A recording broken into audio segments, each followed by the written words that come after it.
دوستای عزیز و مهربونم. سحر هستم، راوی کانال داستان‌های عاشقانه با سحر.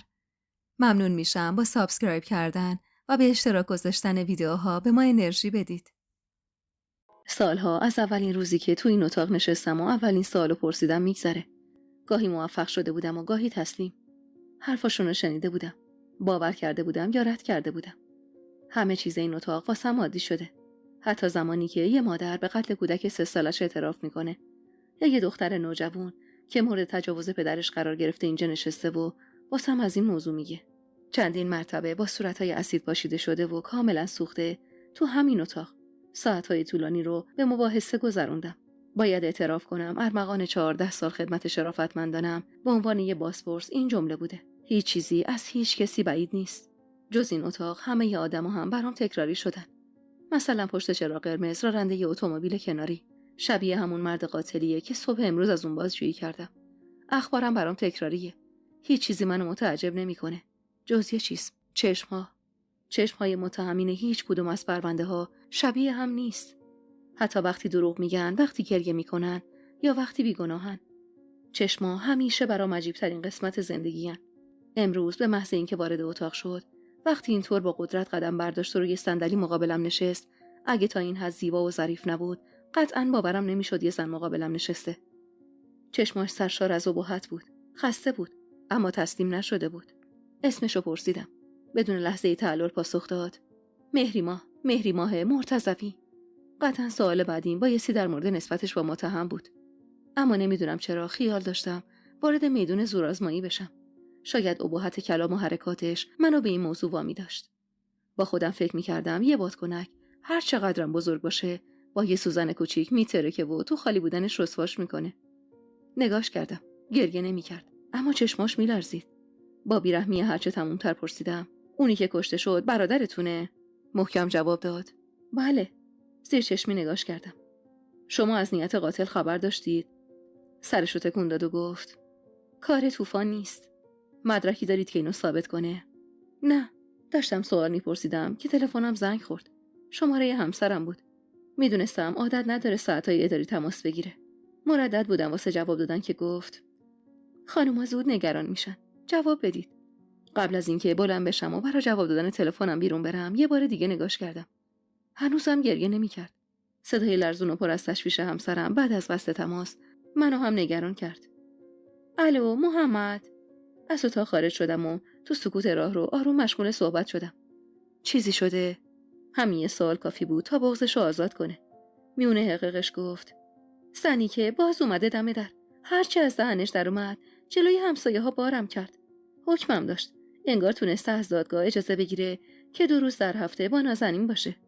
دستمو مشت کردم و همه تلاشم این بود که فریاد نکشم. سکوتم الهامو بیشتر نگران کرد. محمد کجا رفتی؟ با خشم پرسیدم. بچه رو با خودش برد؟ نه، زنگ زدم مامان تو داداشت اومدن. نذاشتم ببرنش. گفتیم تا باباش نیاد نمیشه. سکوت کرده بودم و دقیقاً وقتی که اصلا موقعیت مناسبی برای این جملهش نداشتم گفت: زنی که یه هر جایی به من میگه ترشیده دهاتی. اصلا میدونی چیه محمد؟ این زن خیلی پاچه پاره و بددهنه. موندم از کدوم خونه خرابه اینو پیدا کرده بودی. این بار دیگه قدرت مهار فریادمو نداشتم و گفتم: نفهم.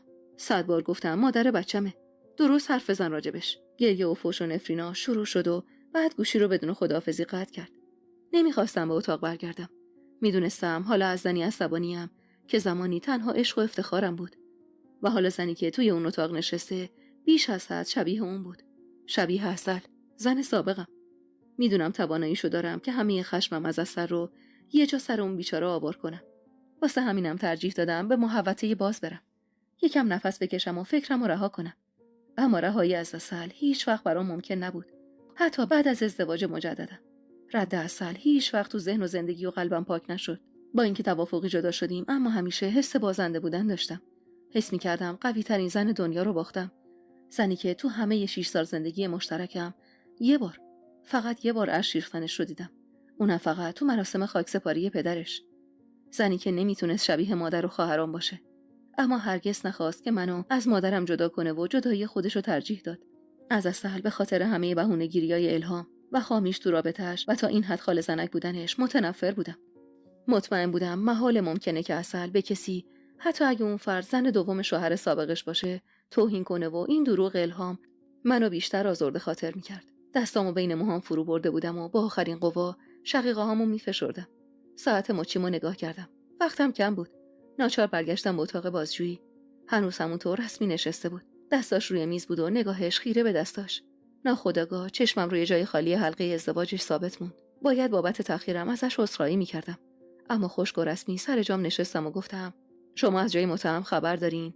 بدون ذره‌ای مکث دوباره، اما این بار با قدرت‌تر گفت: کار اسفندیار نیست. وقتو هدر ندید. قاتل اصلی رو پیدا کنید.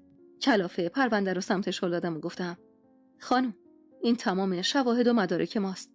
همگی دال بر محکومیت قطعی اسفندیار صفاریه. سوابق پررنگ و جرمای مختلف و دوره‌های متعدد محکومیتش. اینم امضای جرم جدیدش، قتل. البته اینم فراموش نکنید، ضرب و شد با سلاح سرد پررنگ ترین جرمشه. شما چه مدرکی دارید برای ادعاتون؟ پرقدرت و با خشم بهم زل زد و بعد از چند ثانیه سکوت با صلابت گفت: طوفان کسی رو از پشت نمیزنه. بی اختیار و عصبی قهقهه زدم. عجب دلیل قانع کننده ای خانم. اینو گفتم. هنوز همونطور بهم خیره بود، اما لحنش رو آرومتر کرد و گفت: کارتون که تموم شد بهم پسش میدین؟ تعجب خندم خوش کرد. متوجه حالم شد که گفت: اون دفتر جز شخصی ترین وسایل منه. روزی که با حکم اومدین خونم، اون دفتر گم شد. میدونم دست شماست. بی اجازه برش داشتین. اما به هم برش گردونین. واسم خیلی ارزشمنده. خجالت زده گفتم: من هنوز دفتر خاطراتتون رو نخوندم. با شنیدن حرفم دستی کشید روی صورتش و بالاخره انگار یه جا مجبور شد آه بکشه. خیلی خصوصیه. خصوصی ترین لحظات زندگی. اما شاید بهترین شاهد باشه. شاید همه اون مدرکی که ندارم و دنبالشید برای اثبات بیگناهی اسفندیار تو برگه های اون دفتر باشه. شما فردای قتل برادرم اون دفتر رو از خونه من بردید. 400 برگه است که میشه 800 صفحه. قطعاً توی یه شب وقت نکردم 800 صفحه دروغ بنویسم. اینا رو که گفت حس کردم دوباره باختم و این منو میترسون. برا همین سریع و جدی گفتم: میتونید برید، اما از شهر خارج نشید. در دسترسم باشید. رفتید بیرونم به همکارم بگید برادرش رو بفرستن داخل. در حالی که بلند میشد و کیفش رو روی دوشش مینداخت گفت: آزاد برادرش نیست، پسر خوندشه. تو اتاق رژه میرفتم، یه رژه اجباری در مقابل هیتلر ستمگر و بیرحم مغزم. دلم میخواست اسم همه آدمای حافظم رو داخل کوره بسوزونم. باید ذهنم رو روی پرونده قتل فرامرز مرتضوی متمرکز کنم. اما لعنت به خواهر مقتول مهریما، لعنت به عسل که همزمان قصد قیام در محاسبات همیشه منطقی مغزمو کردن. با صدای چند ضربه به در، ضربه‌ای به سر خودم میزنم تا شاید آدمای داخل مغزم قدری سر جاشون بتمرگن و من بتونم کارمو درست انجام بدم. پشت میز نشستم و با صدای بلند اجازه ورود دادم. باید اعتراف کنم خیلی جا خوردم. این پسر آخرین نفر از خانواده متهمه که مورد بازجویی قرار میگیره. همه اعضای خانواده‌اش دقیقاً همشأن و قواره اوباش یا به قول خودشون گندلاتی به نام اسفندیار بودن. اما این پسر، این ظاهر محجوب، این آرامش کلام و ادب رفتاری بعد از چشمای مهریماه مرتضوی عجیب ترین قسمت این پرونده لعنتی بود. چند ثانیه در سکوت نگاش کردم. با عکسایی که از اسفندیار دیدم به طور قابل توجهی شباهت بیکرانی از اجزای صورت اون تو صورت این پسر 25 ساله میبینم. آزاد صفاری، درسته؟ محترمانه جواب داد: بله آقا. باز مکس و نگاه خیره تنها آلت شکنجه بازرسی میشه. همیشه گناهکارا از مکس و نگاه خیره طی بازجویی عذاب میکشن. نسبت تو اینجا نوشته که برادر متهم هستی. به نشونه منفی سر تکون داد. پسرشون هستم. چشممو تنگ کردم و پرسیدم: پسرش؟ مصمم جواب داد: پسر خونده. اسم واقعی چیه؟ همون که اونجا نوشته آقا. لحن جواب دادنش عصبانیم کرد.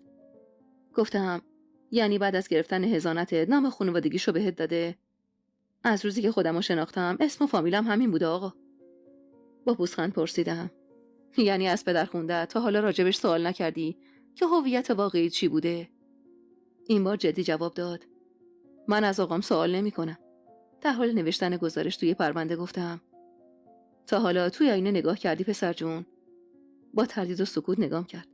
با خنده بیشتر گفتم: من فقط از اسفندیار صفاری چند تا عکس دیدم و همون چند ثانیه اول که تو رو دیدم کافی بود تا بفهمم کاملا شبیهشی. متاسفم اینو میگم، اما بهت دروغ گفتی که پسر خوندشی. میخواسته واسه پدری کردنش منت باشه.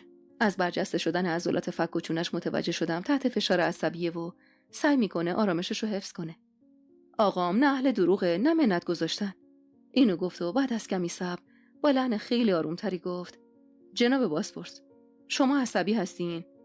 سوالش برام غیر قابل هضم بود. متوجه شد و به برگه زیر دستم اشاره کرد. خطای پررنگ و عصبی که ناخواسته روی کاغذ کشیدم گواه همه چیز بود و پسر جوون با منطق و محاسباتش 14 سال سابقه کاری منو زیر سوال برده بود. من و آقام فقط 12 سال اختلاف سنی داریم. وقتی اینو گفت تازه متوجه گافی که داده بودم شدم. اما نمیخواستم به اون فرصت بیشتر خودنمایی کردن رو بدم. واسه همین ادامه دادم: شب حادثه کجا بودی؟ خونم، اصفهان. نگاه منتظر و سوالی مجبورش کرد بیشتر توضیح بده. من دانشجوی دانشگاه صنعتی اصفهانم. آقا اونجا واسم خونه گرفتن. همین امروز صبح رسیدم تهران. پرسیدم: از اختلاف متهم با مقتول خبر داشتی؟ گفت: خیلی‌ها با آقا مشکل داشتن. آقا فرامرزم یکیش. چرا؟ مشکلش چی بود؟ خواهرش؟ سری جواب داد: نه، مشکلی با این جریان نداشت. پس چی؟ مادر مقتول که مدعی یه هفته قبل اسفندیار پسرش رو به مرگ تهدید کرده. اینو که گفتم دیگه از اون پسر محجوب خبری نبود. با یه حالت عصبی و طغیان عجیبی گفت: حتما آقام اینطور صلاح دیده. خوبه. پس تایید میکنید که قتل کار اسفندیار صفاریه؟ به نشونه منفی سر تکون داد و این بار جمله‌ای که چند دقیقه قبل شنیده بودم رو عیناً از زبون اونم شنیدم. نه، آقام کسی رو از پشت نمیزنه. اون روز خسته از بازپرسی پشت چراغ قرمز ایستاده بودم. بوی تند اسفند زن کولی چشمامو میسوزون. میخواستم با خر شیشه رو بالا بکشم و ما بقیه 49 ثانیه چراغ قرمز و بدون مزاحمت فال فروش و گل فروش و شیشه پاکن و این بوی لعنتی اسفند بگذرونم. اما وقتی زن ناله کرد: بچه یه کوچیک دارم، بردار. بی اختیار دستم سمت جیبم رفت. اسکناسو که گرفت شروع کرد به دعا کردن واسم. اون طرف چند تا پسر بچه گل فروش میون شمشادای وسط خیابون به جون هم افتاده بودن و راننده ی اتومبیل کناری با یه آهنگی بی‌مفهوم چنان اوج گرفته بود که انگار تو بهترین سالن دنیا در حال اجرای کنسرته. صدای بیگی هم شبیه یه سنباده به جون مغز و صبرم افتاده بود. جملات آخرش توی راهروی اداره قبل از اینکه از ساختمون خارج بشم سخت منو درگیر کرده بود. محمد، اشتباه کردی، این پرونده رو قبول کردی. تو بچه داری، اونم دختر. تو اینا رو نمیشناسی. یارو گندلات تهرانه. یه لشکر خلافکار و نوچه داره. اینا یه ایلن. کینه اینا 7 جد تو آسفالت میکنه. محمد زده واسه یه حرف ناموسی برادر زنش رو کشته.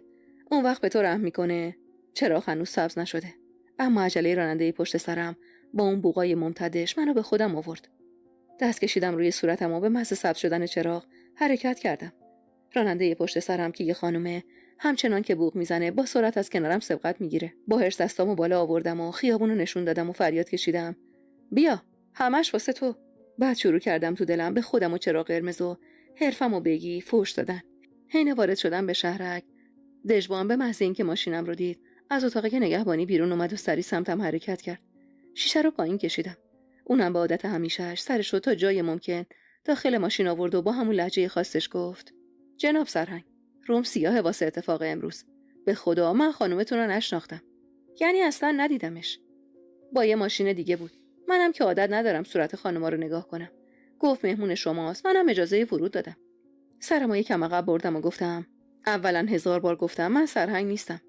دوما ایشون همسر سابق منن. سوما کی هستن به شما گفته که ایشون رو داخل شهرک را ندید؟ دست و پاشو گم کرد و بعد از معذرت خواهی با کلامی منقطع گفت: خانومتون چیزه؟ یعنی اون خانومتون گفتن راشون ندیم داخل شهرک. با شنیدن حرفش اونقدر عصبی شدم و دندونامو محکم روی هم کوبیدم که یقین داشتم همین امروز 1000 تا ترک روی دندونام افتاده. بس که بر اثر فشار عصبی فک بالا و پایینم رو هم فشرده بودم. به محض ورودم نازنین به سمتم دوید. بغلش کردم و از صورت قرمز و چشم و بینی متورمش متوجه شدم که این تفلکم امروز اصلا روز خوبی نداشته. هرچی سر میچرخوندم الهامو تو خونه نمیدیدم. آروم از نازنین پرسیدم: بابا جون، خاله الهام کجاست؟ سمت بهار خواب اشاره کرد و با بغض گفت: اونجاست، داره گریه میکنه. امروز عسلمون اومده بود. خاله الهام و مامان بزرگ نذاشتن برم پیشش بابا. من گریه کردم. میخواستم باهاش برم. عسل گفت باید صبر کنم، شما اجازه بدی. من گریه کردم. دوستای مهربونم، به کانال داستان‌های عاشقانه با سحر خوش اومدید. اگر تا اینجای داستان رو دوست داشتید ممنون میشم با لایک کردن و سابسکرایب کردن ما رو حمایت کنید و همینطور با زدن زنگوله کنار اون اولین نفری باشید که از داستان‌های منتشر شده کانال با خبر میشید. و حالا ادامه داستان. چند ثانیه به چشمای رو به پایین عسلیش خیره شدم که چقدر شبیه عسلمون بود. بعد در حالی که چشماشو میبوسیدم گفتم حاضر شو، خودم میبرمت بابا. یه مرتبه با صدای جیغ الهام نازنین با ترس من چسبید. مشخص بود دقایق طولانی پشت در بهارخواب گوش وایساده بود و این پیشنهاد من به نازنین صبرشو تموم کرده بود. با صدای بلند و جیغای فرابنفش شروع به شماتتم کرد. آفرین محمد آقا، آفرین، ببرش، خودت هم ببرش. اصلا میخوای چمدون ببندم واسط تو هم بری بمونی؟ سعی کردم به خاطر دخترمم که شده آرامشم رو حفظ کنم. سمت آشپزخونه رفتم و در حالی که بطری آبو از یخچال برمی داشتم گفتم الهام خانم حاضر شو، با هم میبریمش. اما برخلاف تصورم این جمله اصلا آرومش نکرد و عصبی تر از قبل گفت هیچ جا نمیره، بچه باید همینجا بمونه، هواییش نکن. تو که صبح تا شب سر اون کار کوفتی هستی، من باید بمونم بهونه گیریای بچه تو تحمل کنم. لیوان آبو مقابلش گرفتم و گفتم آروم باش الهام جان، به اندازه کافی این بچه امروز جنگ و جدل دیده. لیوانو پس زد و گفت مقصر منم که اون خانم سانتیمانتال اومد قیامت به پا کرد.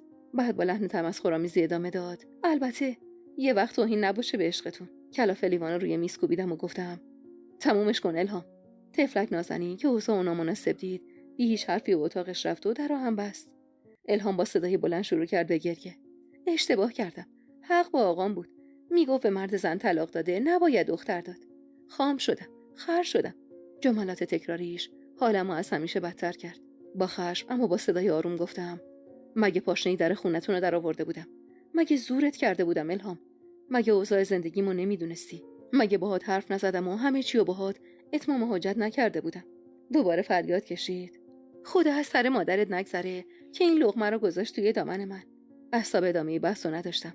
سمت اتاق رفتم که صداشو کمتر بشنوم، ولی اون اصلا قصد سکوت نداشت و جیغ کشید. بدبخت، یه کار نکن منم طلاق بگیرم تو بمونی و بچه یتیم تو حرف مردم. این بار همه فک و فامیل میفهمن مشکل اخلاقی از توه. باز سکوت کردم و این سکوتم مجال بیشتری برای بی‌حرمتیش بود. لیاقتت همون زنی که بی خانواده است. همه همسایه‌های شهرک میگفتن از خونه میرفته بیرون با بوی اتکلونش همه مردا بیهوش و حواس میشدن. برگشتم و با خشم گفتم یک کلمه الهام، فقط یک کلمه دیگه حرف بزنی دیگه مراعات حالتو نمی‌کنم.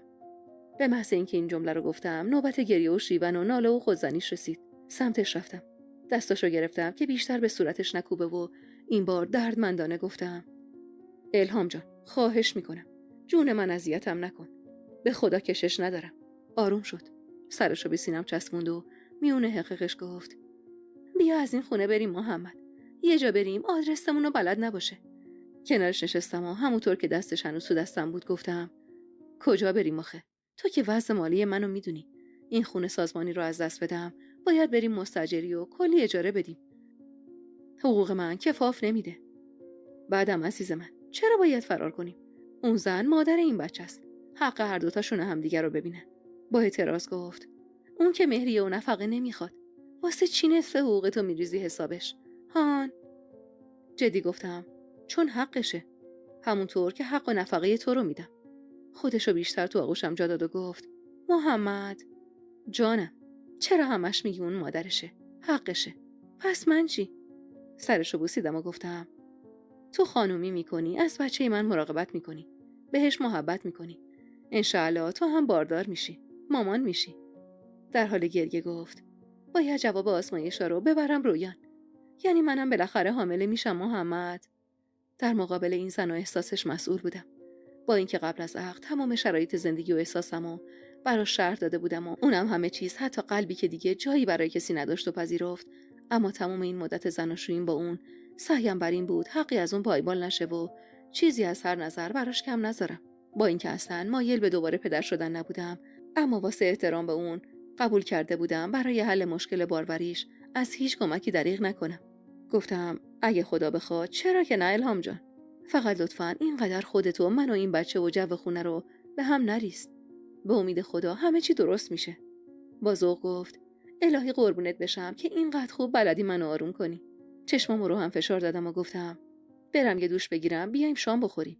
خیلی خستم امروز. خجالت زده گفت زنگ میزنی پیتزا بیارن؟ حال شام درست کردن نداشتم. با اینکه اکثر شبا از بیرون غذا سفارش میدادم و حتی اسم پیتزا حالمو بد میکرد و اصلا هم دلم نمیخواست دختر کوچیکم مدام فست فود بخوره، اما ناراحتیمو بروز ندادم و گفتم حاضر شو، از حمام اومدم، بریم بیرون. یه رستوران غذای خونگی همکارام معرفی کردن، خیلی عالیه. از اون ورم میریم نازنین رو میذاریم خونه عسل. دیگه جلو مردم زشته با مأمور بیاد اینجا. با دلخوری بلند شد و گفت والا بی حیاست، آدم واسه بابای بچه‌اش مأمور میاره آخه. در ضمن محمد آقا قرار بود اسمشو نیاری، به جاش بگی مامان نازنین. خستم به اندازه همه راههای بیراهه‌ای که توی زندگیم رفتم و در انتها محکم به دیوار بتونی بنبست خوردم. خستم. سوخت جسم و روحم تموم شده. اونقدر که فقط گفتم چشم، تا بلکه آب سرد بتونه قدری از بیوقف سوختنم رو کم کنه. علیرغم میل باطنی به خواست الهام توی ماشین منتظر موندم تا خودش نازنین رو تا طبقه بالا برای اینکه به عسل به سوره ببره. هر لحظه نگران بودم که دوباره درگیر بشن. اما چند دقیقه بعد وقتی مادر عسل و همراه نازنین و الهام مقابل خودم دیدم جا خوردم. با احترام پیاده شدم و سلام دادم. خانم حیاتی، مادر عسل. مثل همیشه دیسیپلین همسر تیمسار حیاتی خدا بیامرز بودن و حفظ کرده بود. با همون لحن خوش اما محترمانش گفت جناب، مادر دخترتون خونه نیست و احتمالاً صبح برمیگرده. شما با این موضوع که تا برگشتن ایشون نازنین با من بمونه مشکلی ندارید؟ الهام که مشخص بود از وجنات خانم حیاتی کمی ترسیده، با چشم و ابرو چیزی به من اشاره کرد که اصلاً متوجه نشدم.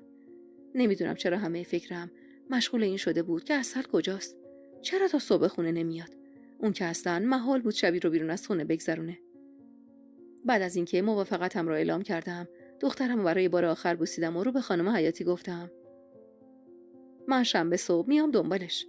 سرشو به نشونه موافقت تکون داد و با یه شب خیر کوتاه همراه نازنین به ساختمون برگشت. به محض رفتنش الهام نفسشو که توی سینه حبس کرده بود آزاد کرد و گفت وای، این زنه چش بود محمد. تیغ ماهی تو گلوش گیر کرده بود یا حسا خورد داده بود. بحث تموم نمیشد و تموم طول مسیر الهام شروع کرده بود به نقد و بررسی خانم حیاتی. واه واه، هم سن ننه بزرگ منه. اون وقت یه متر ناخناشو بلند کرده، لاک جیگری زده. اصلا نه شرم حالیشونه، نه حیا و عفت. مچ پاهاش قشنگ معلوم بود. با همون وضع از در خونه اومد بیرون. معلومه دیگه، دخترشم میوه همون درخته. واقعا خدا دوست داشت محمد که زود دندون لق رو کندی. به خدا با این جور زنا زندگی کردن معصیته. برکت از زندگی آدم میره. دلم میخواست یا زبون اونو از جا بکنم یا گوشامو ببرم و بندازم دور. خسته شده بودم. اونقدر خسته که توان خوابیدنم نداشتم. تمام عضلاتم دوباره دچار گرفتگی شده بود. یه فنجون قهوه واسه خودم درست کردم و به بهونه رسیدگی به پرونده هام اتاق خوابو ترک کردم. البته خوب میدونستم الهام زود خوابش میبره و اصلا متوجه عدم حضورم نمیشه. تمام سایت ها و پرونده ها و گزارشات روز حادثه رو یه بار دیگه مرور کردم. هر بار با دیدن عکس جنازه مقتول صدای مهریماه مرتضوی توی سرم میپیچید. اسفندیار کسی رو از پشت نمیزنه. به ضربات متمادی چاقو در پشت گردن و سینه مقتول دقت کردم. میدونم باید منتظر گزارشات دقیق تری از پزشکی قانونی باشم. یاد گریه ها و خواهش های مادر اسفندیار صفاری افتادم. مشخص بود پیرزن بیچاره طاقت یه داغ دیگر رو نداشت و حسابی از اینکه سرنوشت این پسرشم مثل دوتا پسر دیگرش به تناب دار گره خورده ترسیده. علامت سوالای این پرونده بیش از حد بود. فیلمایی که توی فضای مجازی از اسفندیار صفاری منتشر شده بود رو یک به یک با دقت نگاه کردم.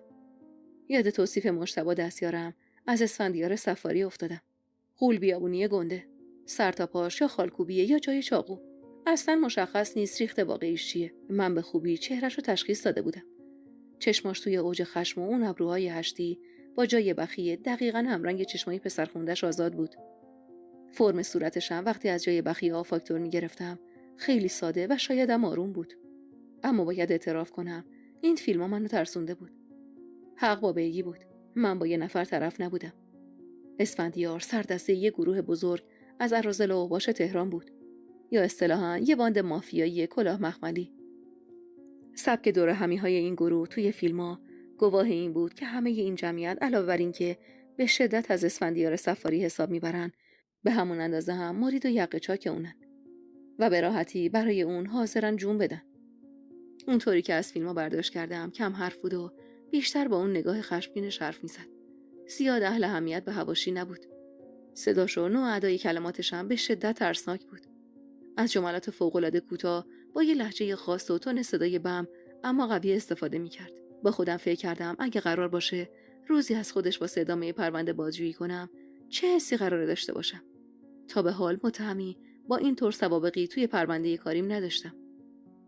هر چقدر سعی می‌کردم خودمو از وسوسه خوندن دفتر خاطرات دور کنم، موفق نمی‌شدم. هرچند که صاحب نوشته‌ها رضایتش رو اعلام کرده بود، اما دل و وجدانم به سختی راضی شد تا برای شناخت این متهم ناشناخته به چشما و قلب معشوقش پناه ببرم، تا از دید و باور اون که قطعا نزدیکترین فرد بهش بود این مرد عجیب رو بشناسم. دفتر مهریماه مرتضوی رو باز کردم. اینطور شروع شده بود: دوشنبه 13 فروردین. امسال یکم دیرتر شروع به نوشتن روزمرگیام کردم. نه به خاطر اینکه 13 روز سرم شلوغ بوده و وقتی واسه نوشتن نداشته باشم. نه، برعکس. یکی از کسالت آورترین تعطیلات زندگیم بود و تصمیم امسالم اینه که به جای هر روز نوشتن فقط روزای مهم سال که توی اون روز اتفاق خاصی افتاده باشه رو دفترم بنویسم. البته منظورم از اتفاق خاص لزوما ساخت موتور جت یا سفر به دور دنیا نیست. مثلا همین امروز دیگه متوجه شدم فردا قراره که شعبه جدید مؤسسه افتتاح بشه و از کارمندای نمونه سال پیش قدردانی کنن. راستش تا قبل از این به نظر خودم متصدی یه مؤسسه مالی و اعتباری بزرگ بودن برخلاف عقیده خانواده‌ام اصلاً موقعیت خاص و قابل تقدیری نیست. خودم خوب میدونم حضورم توی اون مؤسسه یا به قول مادرم بانک با کلاس فقط و فقط به دلیل سمت بالای برادر بزرگم توی همون مؤسسه است. استخدام پسرم و همم بر همین بایست، وگرنه بدون فرامرز قطعاً همه روزنامه به دست تا همین امروز جوی کار بودیم. فرامرزم تا چند سال پیش اوضاع خوبی نداشت. یه مرتبه پیشرفت کرد و دست راست و معاون مالی مدیر مؤسسه شد. اما به این موضوع که توی این 6 ماه استخدامم واقعا برای موقعیتم تلاش کردم ایمان دارم و میدونم قطعا برای کارمند نمونه شدن هیچ کسی به اندازه من زحمت نکشیده. و حالا توی شعبه جدید به مدیریت برادرم قطعا سمت بهتر و بالاتری میگیرم.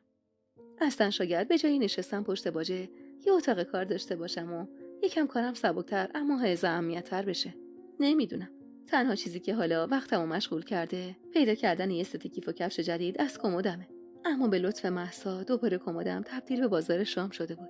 گاهی وقتها واقعا از حضور مهسا و پسرش توی خونه پدریم آسی می‌شدم. اما چاره جز تحمل نداشتم. از وقتی که با یه بچه 8 ساله به خونه پدری برگشته، زندگی ما دستخوش خیلی از تغییرات شده.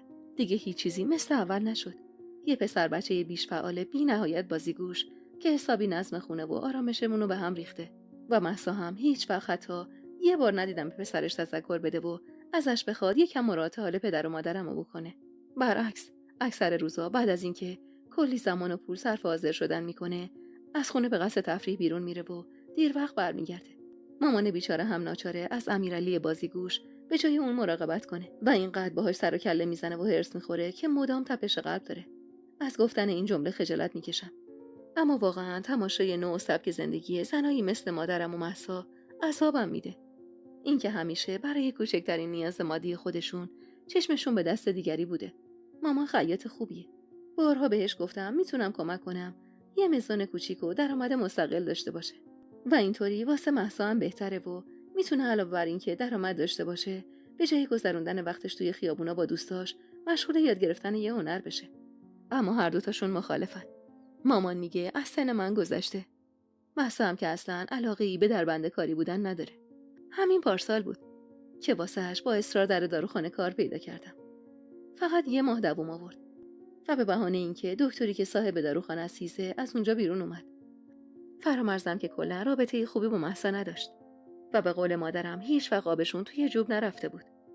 قبل از ازدواج مهسا مدام سر هر چیز کوچیکی دعوا داشت و مادرم هم به اصطلاح خودش اینو به پای شیر به شیر بودنشون میذاشت. بعد از ازدواجش هم که اختلافا اوج گرفت.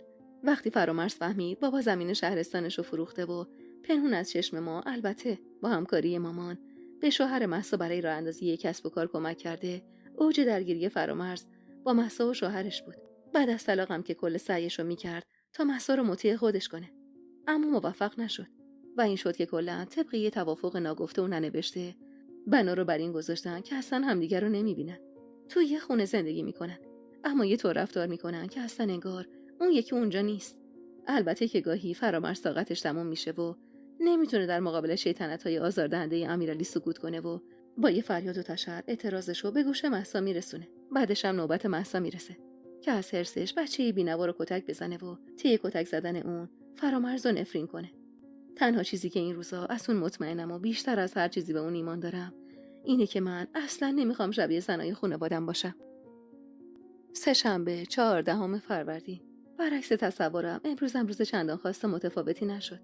امروز با تمام صحنه‌های پیش ساخته این چند شب گذشته تو ذهنم کلی فرق داشت. گاهی حالم از تخیل بلند پروازم به شدت به هم می‌خورد. از اینکه توی این تخیل از من به عنوان یک کارمند نمونه یه طور خاص تجلیل میشه و موقعیتم خیلی با قبل توفیر پیدا میکنه. اما در واقعیت فقط یه ربسه که داخل قاب مخمل خط شده و دوباره همون صندلی پشت باجه شیشه‌ای نصیبم میشه. شاکیم. نه از سرنوشت، نه از مدیر مؤسسه، نه از رئیس شعبه جدید که برادر خودمه، نه از هیچ کدوم. من فقط از مغزم که اینطور بلند پرواز شده شاکیم.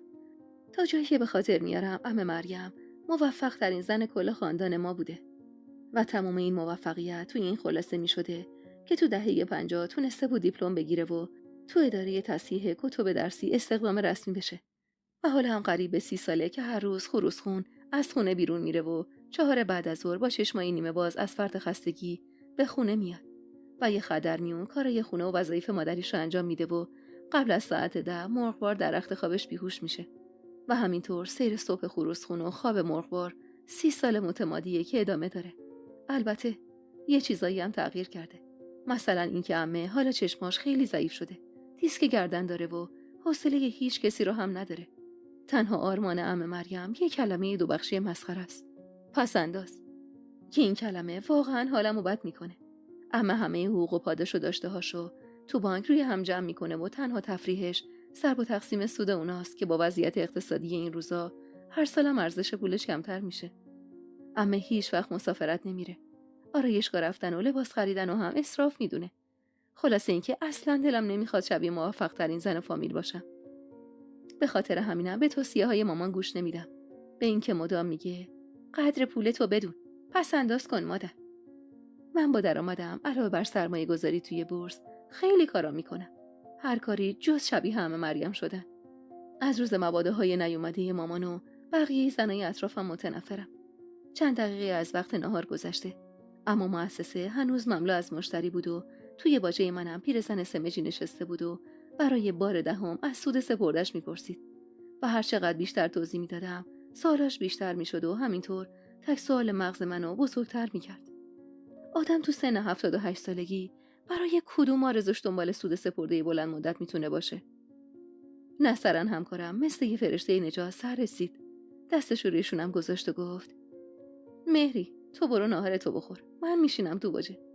نفس عمیقی کشیدم و بلند شدم. بوسیدمش و گفتم آفرین، همینجوری هوامو داشته باشی قول میدم بیام خواستگاریت. لبخند کمرنگی زد و نگاه مغمومش سمت اتاق فرامرز چرخید و گفت فعلا که خاندادش تو جبروت مدیریت گرفته، اصلا به هم نگاه هم نمی کنه. حق داشت. فرامرز امروز اصلا یه جور عجیبی با همه، حتی با من رفتار میکرد. همونطور که سمت اتاق استراحت میرفتم آروم گفتم غلط کرده.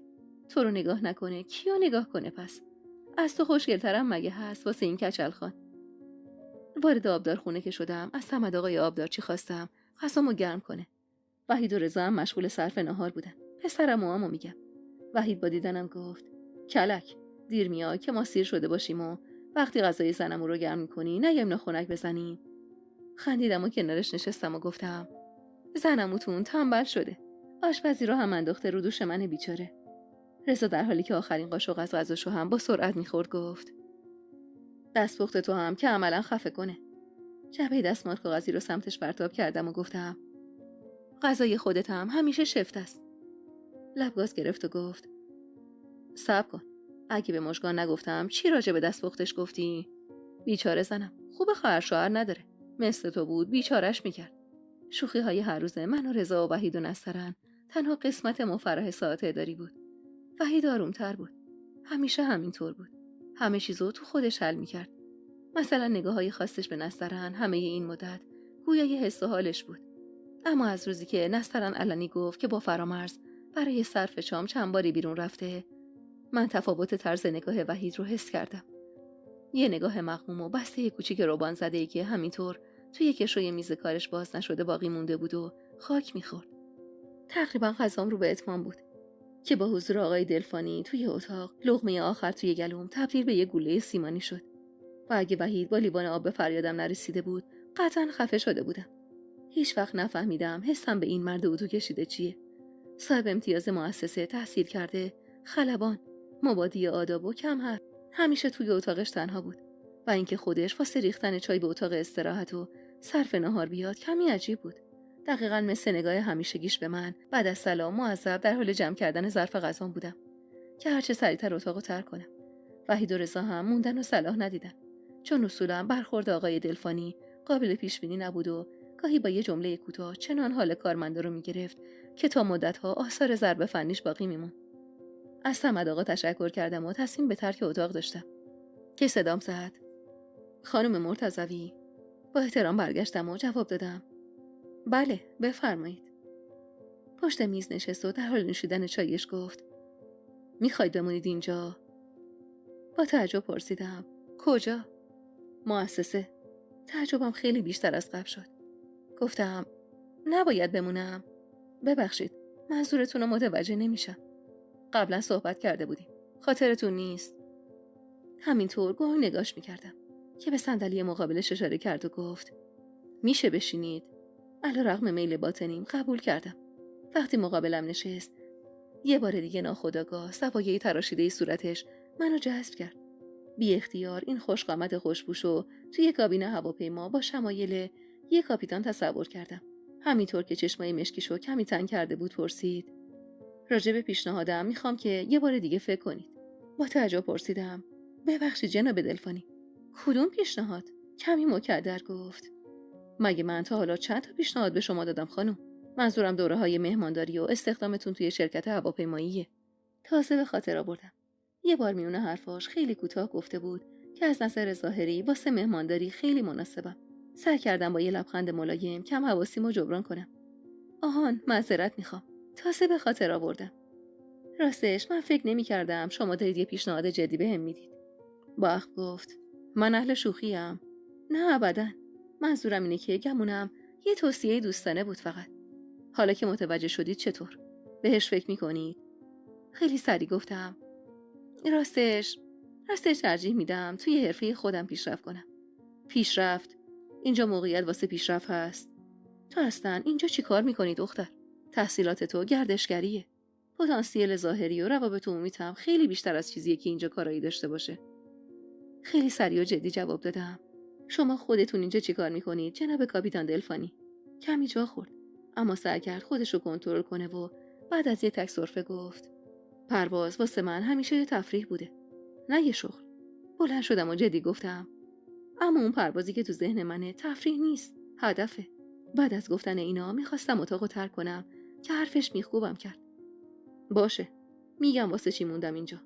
واسه تو مهریما گفتنش نه تنها حس تازه و شیرین در قلبم ایجاد نکرد بلکه فقط باعث شد در باورم کاپیتان دلفانی اتو کشیده حالا فقط یه موجود ضعیف و شکننده باشه. کاش اعتراف نمیکرد. کاش هیچ وقت به احساس واقعیش اعتراف نمیکرد. 20 فروردین. چند روزی که اصلاً حوصله‌ام سر جاش نیست. تمام روز توی مؤسسه بی‌انرژی‌ام و خمیازه میکشم و به سختی کارامو انجام میدم و مدام دعا میکنم ساعت کاری تموم بشه تا هرچه سریعتر خودمو به تخت خوابم برسونم. راستش از این مدل زندگی ماشینی به شدت بیزارم. شاید توصیه نسترن رو قبول کنم و توی گروه ورزشی ثبت نام کنم و عصر بعد از کار اونجا برم. نمیدونم یه مرتبه چه مرگم شده. اما از اینکه حساب کتابم با خودم درست در نمیاد و هر طور که حساب میکنم خودمو مغروض به خودم میدونم، از اینکه به خودم اجازه نمیدم قدری با تمرکز بیشتر به آقای دلفانی فکر کنم عصبانیم. شاید آینده تو مشتمه. اما من اونقدر حواس پرت شدم که ممکنه هر لحظه مشتم باز بشه و آیندم مثل یه توپ پینگ پونگ کوچیک از دستم رها بشه و داخل یه سوراخ بزرگ عمیق بیفته و دیگه هیچ وقت پیدا نشه. از روزی که ابراز علاقش رو علنی کرد، جز یه بار توی سرویس بهداشتی مؤسسه، اونم تصادفی اونو ندیدم. انگار خودشم از روی با من فرار میکرد. در مورد اون فقط با نسترن صحبت کرده بودم. واکنش نسترن خیلی برام عجیب بود. طوری که اصلا پشیمون شدم چرا این موضوع باهاش مطرح کردم. نمیدونم چرا آه کشید و بغض کرد و بعد از چند لحظه مکس گفت: اصلا دختر، خدا تو رو آفریده، یه گونی شانسم واسط کنار گذاشته. اینو که گفت جا خوردم و پرسیدم: چی میگی نسترن؟ دوباره آه کشید و ادامه داد: دروغ میگم، قد بلند، پوست خوب، ریخت جذاب، خانواده درست حسابی، داداش مدیر، اینم که از شوهر خلبان مایه دار. محکم به بازوش زدم و گفتم: چی واسه خودت میبری و میدوزی نسترن؟ بینشو بالا کشید و دوباره به من زل زد و به ناچار منم نگاش کردم. نمیدونم چرا تازه توجهم به ابروهای نقاشی شدهش جلب شد. هیچ وقت نفهمیدم چه اصراری داره ابروهاشو اینقدر فن رو به بالا نقش بزنه. اونم با یه مداد قهوه‌ای بدرنگ. خوب که دقت میکنم متوجه میشم نسترن از هیچ وقت راضی نبوده. به قول خودش همه چیز زود دلشو میزنه. واسه همینم 3 بار بینیشو عمل کرده و موهای بیچاره‌شو از بس مایی چند بار رنگ کرده. حالا بیشتر شبیه چوب جارو خشن و بدحالت شده. امروز 4مین سالگرد فوت پدر بزرگمه و بابا به رسم پسر بزرگ بودن برای یادبودش توی خونه خودمون به مراسم گرفته. خیال میکردم با دیدن اقوام یکم حوصله‌ام سر جاش بیاد. اما از بس 2 شب گذشته مامان غر زده بود و مثل هر سال به بابا برای تقبل هزینه‌های مراسم سرکوف زده بود. دل و دماغی برام باقی نمونده بود. حتی تو کل مراسمم اخماش تو هم بود. طوری که زنم و عمه‌ها متوجه نارضایتیش شدن. و شنیدم که عمه مریم به دخترعمه بزرگم میگفت: داداشم وقتی میبینه مهناز راضی نیست، واسه چی دعوتمون میکنه که بی حرمت چیم؟ زنم و فاطمه اما مثل همیشه با همون لحن مهربون و شیرینش طوری مجلس رو گرم میکنه که به قول خودش اوقات تلخی‌ها تموم بشه. نسترن اون روز به دعوت فرامرز برای معارفه به اقوام دعوت شده بود. طفلی نسترن اینقدر اضطراب داشت که تموم مدت یا به من میچسبید یا دنبال فرامرز بود. فرامرزم که کلاً از وقتی مدیر شده رفتارش یه طور خاصی تغییر کرده. راستش احساس میکنم مدام بالای یه سکو ایستاده و همه رو از همون ارتفاع نظاره میکنه. خانمای جوان مجلس توی اتاق من جمع شده بودن و بس گل کرده بود. عروس عموم مدام از خواستگارایی قبل از رضا داشته میگفت که یه مرتبه هوس کرد از من بپرسه: مهری ماه جون، راستی تو کلاً قصد ازدواج نداری یا خواستگار نداری؟ آخ که کاش میتونستم با یه میخ بزرگ فولادی توی مغز آدما اینو فرو کنم که بعضی از سوالات بزرگترین توهین به حریم خصوصی یه فرد و سطح شعور خودشونه. سوالایی از قبیل اینکه چرا ازدواج نمی‌کنی؟ درآمدت چقدره؟ رتبه کنکورت چند شده؟ خونه‌ت چند متره؟ چرا بچه دار نمیشی؟ تو همین افکار بودم که مهسا با حرص و عقل جوابشو داد: مگه مهری ما کلاً چند سالشه؟ 25 سال سن زیادیه واسه شوهر نکردن. حالا مگه من و تو که شوهر کردیم چه گولی به سر خودمون زدیم؟ اما دفاع مهسا باعث شد که نسترنم به دفاع از من پرده از راس مگو برداره. وای شما چی میگید؟ مهری ما کل خواهان داره، خودش نمیخواد. آقای دلفانی رو که میشناسید، ازش خواستگاری کرده. هرچقدر لب گزیدم و اشاره کردم فایده نداشت. منو اصلا ندید و همه چیزو روی دایره ریخت. همه دلفانی رو میشناختن و این خبر مثل بمب ترکید و مهسا همون شب ماجرا رو کف دست مامان گذاشت. اصلا دلم نمیخواست مامان از موضوع خبردار بشه. مامانی که سر رد کردن خواستگاری خانم کرمی برای پسر ارتشیش تا مدت‌ها شماتت هم میکرد و مطمئن بودم که حالا به این راحتی‌ها از آقای دلفانی نمیگذره. نه تنها مامان، بلکه حالا بابا هم به شدت تحت تاثیر تعریف و تمجیدهای فرامرز از آقای دلفانی قرار گرفته بود. خوابوندن امیرعلی رو بهونه کردم و سریع از جلسه خانوادگی مسخرمون فرار کردم. امیرعلی تمام روز اونقدر بالا و پایین پریده بود که دیگه انرژی نداشت و خیلی سریع خوابش برد. دستای کوچیکشو بوسیدم و خودم هم سعی کردم قدر چشمامو ببندم تا بتونم بخوابم. اما حضور نابهنگام مهسا مانع از این آرامش کوتاه مدتم شد. مهسا از اون دست زنایی بود که کامل شدن هویت یه زنو در گروه حضور یه مرد میدونست. تا صبح در گوشم از رویاهایی که برام داشت گفت. رویاهایی که احساس میکردم از میون رویاهای گندیده خودش بیرون میکشه و حالا میخواد اگه برای اون اتفاق نیفتاد لااقل واسه خواهر کوچیکش اتفاق بیفته. اگه لذت یه شوهر متمول با کلاس و تجربه نکرده، یه شوهر خواهر با همین اوصاف قسمتش بشه. پلکام کاملا سنگین شده بود. دلم میخواست میتونستم راحت به مهسا بگم آروم باشه و بتونم چند ساعت باقی مونده از شب رو به راحتی بخوابم. اما تازه بحث نسترن بیچاره شروع شده بود. و حالا خوب میدونستم انتخاب برادرم چنگی به دل مادر و خواهرم نزده. و قطعاً این عدم رضایتشون روی بابا هم تأثیر خواهد داشت. و فقط خدا میدونست که توی خونه ما تصمیم جمعی خاندان چند قربانی داده. این قسمت از زندگیم اینقدر به سرعت منو در گرداب روزمرگی فرو برده که دیگه رغبتی برای ثبت تاریخ و روز ندارم. امروز 5 باشه یا 20، وقتی هر روز شبیه همه. تغییر رفتار فرامرز با کامران دلفانی برام به شدت آزاردهنده است. این احترامای بیش از حدش و صمیمی شدن عجیبش با این آدم اعصا قورت داده حالمو بد میکنه. طوری رفتار میکنه که از 6 فرسخی میشه حد زد. چقدر از این که کامران به خواهرش تمایل داره خوشحاله. و این رفتار فرامرز باعث شده کامرانم احساس کنه من با برادرم هم نظرم. پشت باجه روی صندلیم نشسته بودم و قلنج گردنمو میشکوندم. روز کاری کسل کننده ای بود. یه مرتبه چشمم به اون افتاد. جلوی در اتاقش فنجون به دست تکیه زده بود و اغواگرانه نگاه میکرد. لعنت به من. شاید حق با نسترنه.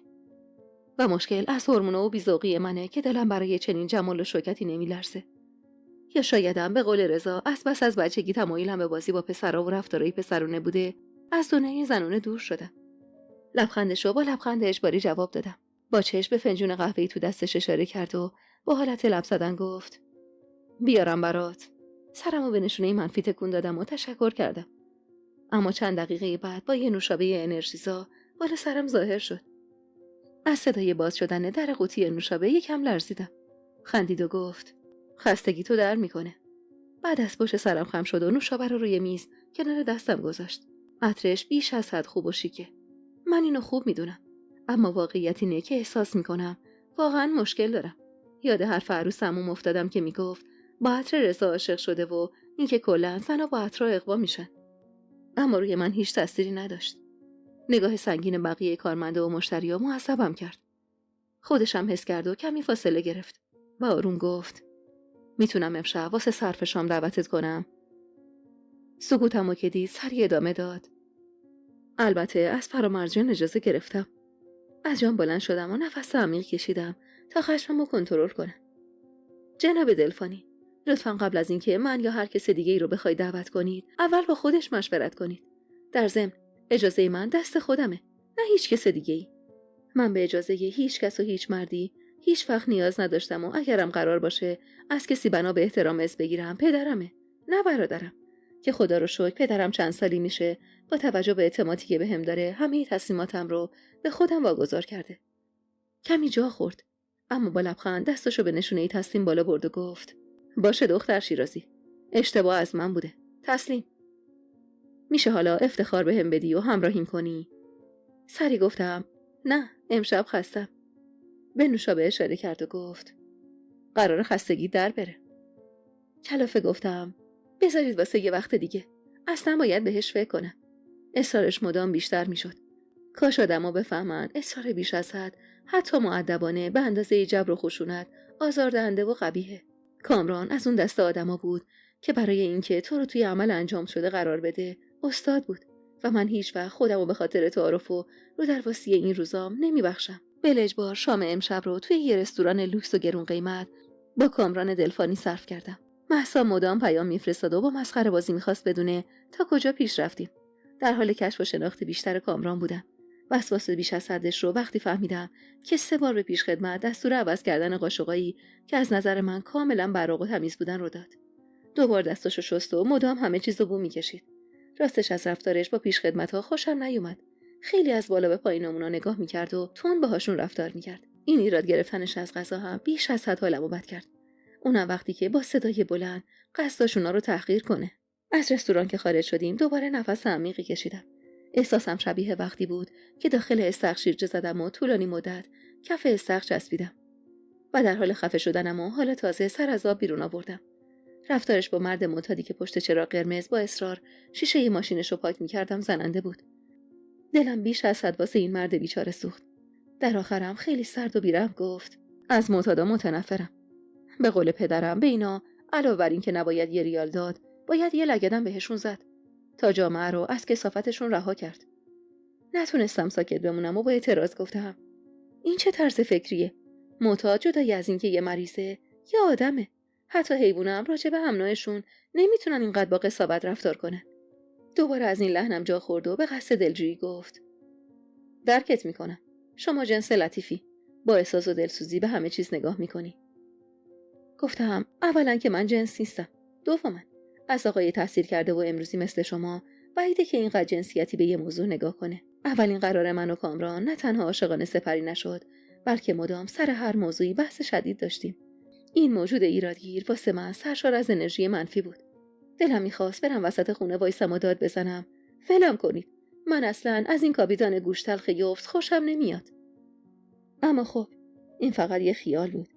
این حرکت آخرشم که پشت تلفن خیلی پررو و وقیف مادرش گفت: میام خونه مامان جان، بذار اول عروس خوشگلتو برسونم.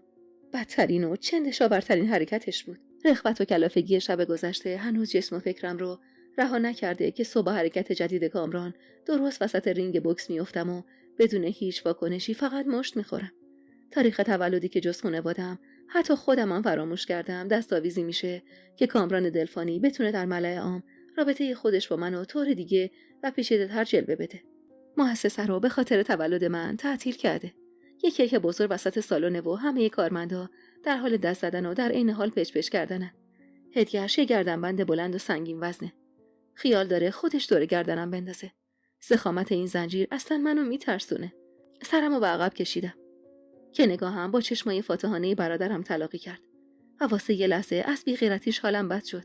نه برای اینکه اجازه میده یه مرد غریبه اینقدر به خواهرش نزدیک بشه. نه اصلاً. نشونه بی‌غیرتیش رو از اینجا میفهمم که اگه همین مرد غریبه یکی از کارمندای تازه استخدام شده زیر دستش بود، قطعاً مؤسسه رو روی سر ما آوار میکرد. اما حالا که یکی از سرمایه‌گذارای بزرگ مؤسسه خواهان خواهرشه، چقدر جست روشنفکری گرفته که اصلا به قامت و شخصیتش هم نمیاد. چرخه هدیه گرفتن و رستورانای لوکس و گرون قیمت تهران رو امتحان کردن و زندگی به قول امروزی‌ها لاکچری واسه من روی دور تند افتاده. من با خودم چندم. دقیقاً مثل یه بازیکن خسته وسط چمن ایستادم و نمیدونم اصلا دروازه خودی کجاست و دروازه رقیب کجاست. دقیقه چندم بازیم؟ جلو هستم یا عقب؟ بازی زندگی چنده؟ باید با خودم صادق باشم. کامران دلفانی گاهی اونقدر خوبه که خصوصیات منفیشو فراموش میکنه. به قول نسترن پرفکت تمام. اما خب این باعث نمیشه در احساس من تغییری ایجاد بشه. اونقدر اطرافیان مدام توی گوشم میخونن نباید اونو از دست بدم که گاهی تصمیم به تسلیم شدن میگیرم. یکی میگه شانس یه بار در خونه ی آدمو میزنه. یکی دیگه نظرش اینه که از کجا معلوم که خواستگار بعدیت از این بهتر باشه. فرامرزم که کلاً معتقده سقف آسمون سوراخ شده و فقط یه کامران دلفانی برای خوشبختی من نازل شده. اما نه، این ریتم درستی برای ایفای نقشم نیست. چند جلسه مشاوره رفتم. شاید واقعاً مشکل از احساس و شخصیت و هورمونای من باشه.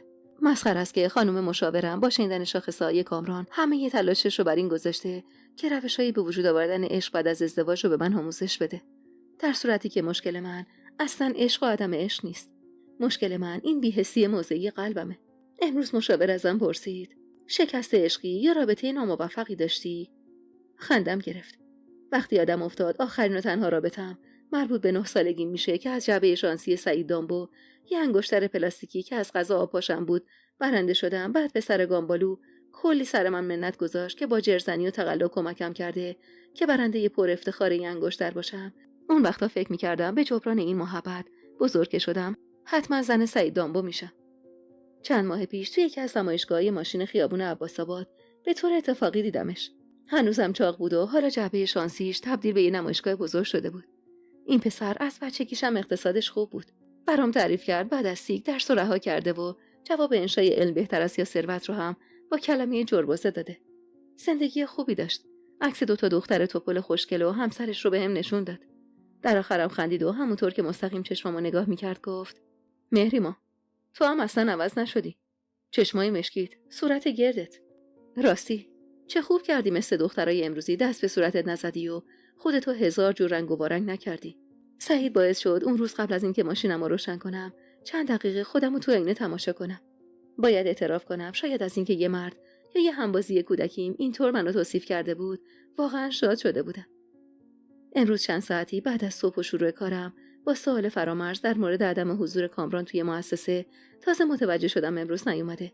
بی اختیار نگاهی به گوشیم انداختم و تازه متوجه چند تماس از دست رفته و پیامک شدم. خودش بود.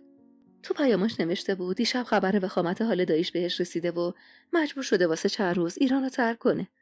ساعت پروازم واسم نوشته بود و وقتی با ساعت گوشیم چک کردم متوجه شدم واسه تماس گرفتن دیگه دیر شده.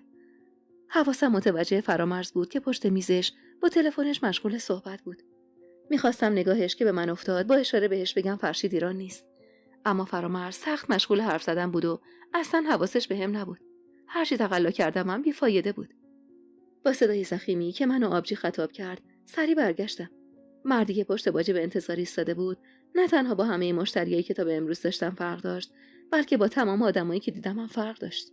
یه هیکل پهن و درشت با قد معمولی اما اصالت عجیب و غریب. دور سرشو تراشیده بود و دور تا دور گردنش خالکوبیای عجیبی به چشم می‌خورد که با خودنمایی گوشای مچاله و شکستش عجیب‌ترم می‌شد. بخیایی که روی صورت و بازوهاشم بود انگار با هم از نظر تعداد در حال رقابت بودن. تو همه انگشتاش انگشترای نگین بزرگ انداخته بود. تعداد جیبای شلوار گشادشم اصلا قابل شمارش نبود. در حال چرخوندن تسبیح قرمزش با یه لحن لاتمعابانه و زمخ گفت: عینه توپ فوتبال، ما رو چرا پاسکاری میکنید؟ علافیم. چشمم هنوز گرد بود که پرسیدم: بفرمایید آقا، امرتون. کلافه گفت: مرتضوی شمایی آبجی؟ بله بفرمایید، در خدمتم. برگه ای رو روی پیشخون سمت من هل داد و گفت: یه امضا بزن تنگ این ما بریم. سرخ شد. به مولا کار و زندگی داریم. قبل از اینکه به کاغذ نگاه کنم گفتم: این چیه آقا؟ دستی به سیبیلاش کشید و گفت: اینو رفیق داده. میگه شما باید بری بدی مدیر این دفتر دستکتون امضا کنه تا ما بتونیم 2 قرون از سرمایه آقامون برداشت کنیم بیاد حسابمون.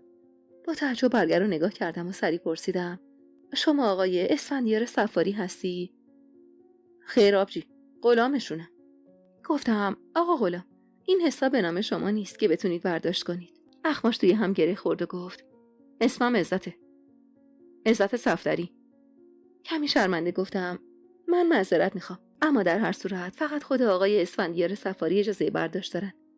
عصبی تر گفت: خب اون نامه رو با دقت بخون آبجی. آقام که دایم باشن ناخوشن. رو تخت مریض خونه خوابیدن. منو فعلا وکیل وصی خودشون کردن. دوباره نگاهی به برگه انداختم و گفتم: اما اینجا چیزی ننوشته. کمی دستپاچه جیباشو گشت و بعد یک کاغذ مچاله بیرون آورد و روی میز گذاشت. بخون ببین همین آبجی. سواد ما که همون 3 کلاسشم انگاری نم کشیده.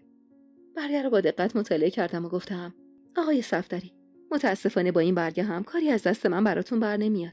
بهتره اول برید دفتر وکالت با یه وکیل صحبت کنید. ایشون روند قانونی رو بیشتر براتون توضیح میده. با عصبانیت برگه رو برداشت و فریاد زد: انگشت و امضای آقام پاشه. کم چیزیه. بلند شدم و سعی کردم مقابلش بایستم و گفتم: اولا یواشتر. اینجا جای داد زدن نیست. دوما هیچ بانک و مؤسسه‌ای با یک کاغذ دستنویس 100 میلیون پولو از حساب مشتریش به کسی نمیده. با تعجب نگام کرد و گفت: آقام کرور پول ریخته اینجا. حالا واسه 2000 واسه من قپی میاین. همه نگاه‌ها به سمت اون بود. فرامرز مداخله کرد و سعی کرد آرامش رو توی مؤسسه ایجاد کنه و عزت و همراه خودش برد. نستن از سری کنارم اومد و گفت: وای، این هیولا از کجا پیدا شد؟ کلافه دست روی شقیقم فشردم و گفتم: چه میدونم نسترن. با یه کاغذ دستنویس اومده پول از حساب داییش برداره. اونم چقدر؟ 100 میلیون. نسترن گفت: چه خوش خیال و بی سواد این.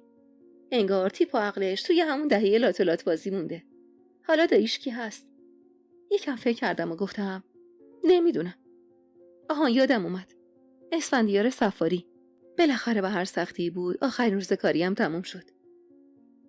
به رسم هر جمعه نهار امروزم مامان از صبح آبگوشت بار گذاشته بود. مشکل روزای تعطیل دوباره از نو شروع شده بود. مثل اینکه بقیه اهل خونه فراموش کرده بودن من و فرامرز هر روز هفته صبح بیدار میشیم و جمعه و خواب تا لنگ ظهرش برامون مثل گنج میمونه. مامان از صبح بعد از کلی سر و صدا که توی آشپزخونه را انداخته بود حالا مشغول جربرقی کشیدن بود. امیرعلی و شیطنتاش و جیغای مهسا هم که اصلا جزء لاینفک و کاملا عادی این خونه بود.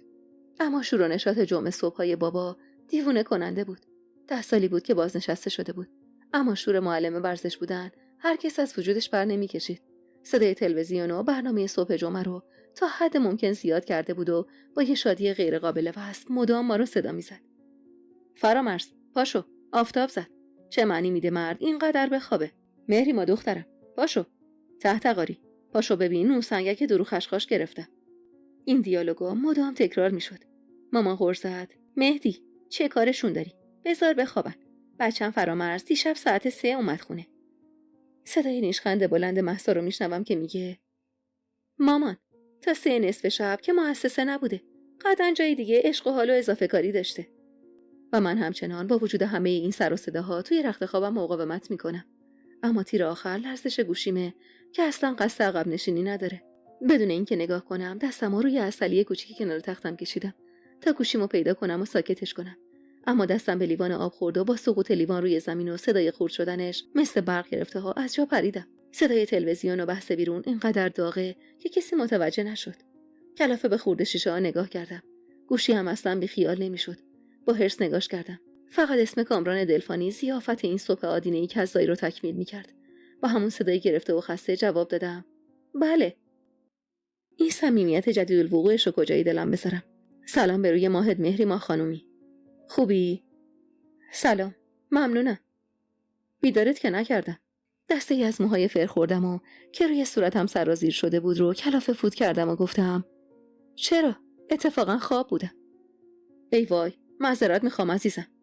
عزیزم، این یکی دیگه برام قابل هضم نبود و بالاخره زورم رسید و انتقام اهالی جمعه صبح رو از اون گرفتم. ببخشید کامران خان، توی این مدت که ما با هم صحبت میکنیم من رفتاری کردم که باعث شده شما فکر کنید اجازه دارید اینقدر صمیمی با من رفتار کنید. از مکث چند ثانیه ایش مشخص جا خورده، اما سعی میکنه اوضاع و طبق میل خودش کنترل کنه. بهت گفتم عزیزم ناراحت شدی؟ گفتم نه، فقط این نیست. بین ما هیچ اتفاقی هنوز نیفتاده، ولی شما طوری رفتار میکنید که انگار ما نامزد کردیم. با خنده‌ای که از ته صداش مشخص بود گفت: هنوز نیفتاده، اما بالاخره که میفته. حرصم بیش از حد در اومده بود و گفتم: از کجا اینقدر مطمئنید؟ این جواب کوتاه و مثلا دلبرانش حالمو بد کرد وقتی اینطور با اشوه گفت: حالا بعد از اتمام بحث مسخرم با اون احساس کردم باید هرچه سریعتر صورتمو زیر آب یخ بگیرم، وگرنه ممکن بود شدت حرارتی که توی مغزم احساس می‌کردم اجزای صورتمو ذوب کنه. اما نگم از صف دستشویی که عذاب‌آورترین قسمت صبح بود. فرامرز با شلوارک گلدارش به دیوار تکیه داده بود و چشمشو بسته بود و مشخص بود اونم مثل من بدخواب شده. و چقدر از اینکه امیرعلی از دستشویی بیرون نمیومد عصبیه. چند ضربه‌ای به در زدم و گفتم: مهسا، دوش میگیرید اون تو؟ بجم دیگه. طلبکارانه و با جیغ جیغ گفت: صبرم چیز خوبیه. این بچه‌ست. شما آدم بزرگید. یکم دندون به جیگر بذارید دیگه. بالاخره صدای فرامرزم در اومد که گفت: سند 6 دنگ به نام تو و طولت. بعد کلافه سمت اتاقش رفت. مامان دنبالش دوید و گفت: قربونت برم، بیا یه چیز بخور بعد برو بخواب مادر. معده‌ت زخم میشه زبونم لال. اما فرامرز با اعتراض گفت: تا 6 ماه دیگه که خونم آماده شه و برم از این خراب شده شماها دیوونم میکنید. مامان لب گزید و گفت: ایشالله زن میگیری با زنت میری. زشته والا. پسر خونه مجردی میخواد چیکار؟ منم از خیر دستشویی رفتن گذشتم و کلافه سمت اتاقم رفتم و گفتم: بذار بره مامان، خوش به حالش، راحت میشه. مامان با حرص گفت: تو آتیش بیاره معرکه نشو دیگه. گفتم: والا منم زورم میرسید میرفتم تنها زندگی میکردم. یه روز تعطیل داریم دیگه، فقط خودت ببین. اما همین که حرفم تموم شد شوخی فرامرز حالمو بد کرد وقتی با چشمک گفت: تو که ستاره اقبال نشسته رو شونت. تا چند وقت دیگه توی برج دوبلکس کاپیتان کامران نمیدونی از کدوم مسترا استفاده کنی. مهسا و امیرعلی هم که تازه با پاچه های بالا زده از دستشویی خارج شده بودن با شوخی بیمزه فرامرز سرمست شده. مهسا کل میکشید، فرامرز سوت بلبلی میزد، مامان بشکن میزد، امیرعلی هم بالا و پایین میپرید و میرقصید. بابا رو هم از دور دیدم که ساکت با یه لبخند در حال تماشای شادی خانواده‌اش جلوی در دستشویی ایستاده بود. میخواستم جیغ بزنم و ساکتشون کنم، اما دلم نیومد. وقتی اینطور همشون با امید شادی میکردن دلم نمیومد سنگدل و خودخواه باشم. طلاق مهسا کمر بابا رو خم کرده بود. مامان همیشه آرزو داشت یه داماد آنچنانی قسمتش بشه. اگه به کامران جواب منفی میدادم موقعیت فرامرز توی مؤسسه متزلزل میشد. بغض کردم، اما بغضمو با لبخند نشون دادم و این لبخند شادی مامانو 1000 برابر کرد. با خوشحالی منو بوسید و غیر داد و سمت بابا رفت و شروع کرد واسه بابا رقصیدن. فرامرز قهقهه میزد و میشنیدم که مهسا به فرامرز میگفت اینا رو ببین، چه دنبال موقعیتم واسه دلبری. فرامرز امیرعلی رو بلند کرد و روی دوشش گذاشت و اونم وسط رفت و رقصید. این اولین باری بود که بعد از مدت‌ها مهسا و فرامرز با هم حرف میزدن. فرامرز به امیرعلی محبت میکرد. همیشه توی ایران رسم بر اینه که واسه هر عروسی یا جشنی قربونی میکنن. شاید قربونی این سرور این بار خود عروس باشه. اما من داشتم خودم رو راضی میکردم برای شادی خانواده‌ام قبل از اینکه سرم رو ببرن خودم داوطلبانه آب رو بنوشم. بالاخره شنبه صبح شد. شنبه ها معمولا فرامرز زودتر سر کار میرفت. صبحونه را سر پا و در حال حاضر شدن خوردم. در حال بستن بند کفشم بودم که امیرعلی سمتم دوید. تازه از خواب بیدار شده بود. خودشو محکم به من چسبوند و گفت خاله قول دادی واسم تخم مرغ شانسی بخری. بوسیدمش و گفتم عصری که برمیگردم واسط میگیرم عزیز دلم. گریه و بهونه‌گیری شروع شد. دلم نمیخواست بابا و مامان و مهسا رو بیدار کنه. بغلش کردم و سوار ماشینش کردم و از خونه خارج شدیم. سوپر سر خیابون هنوز باز نشده بود. مجبور شدم یکم بالاتر برم. داخل مغازه جز تخم مرغ شانسی چیزای دیگه‌ای هم برداشت.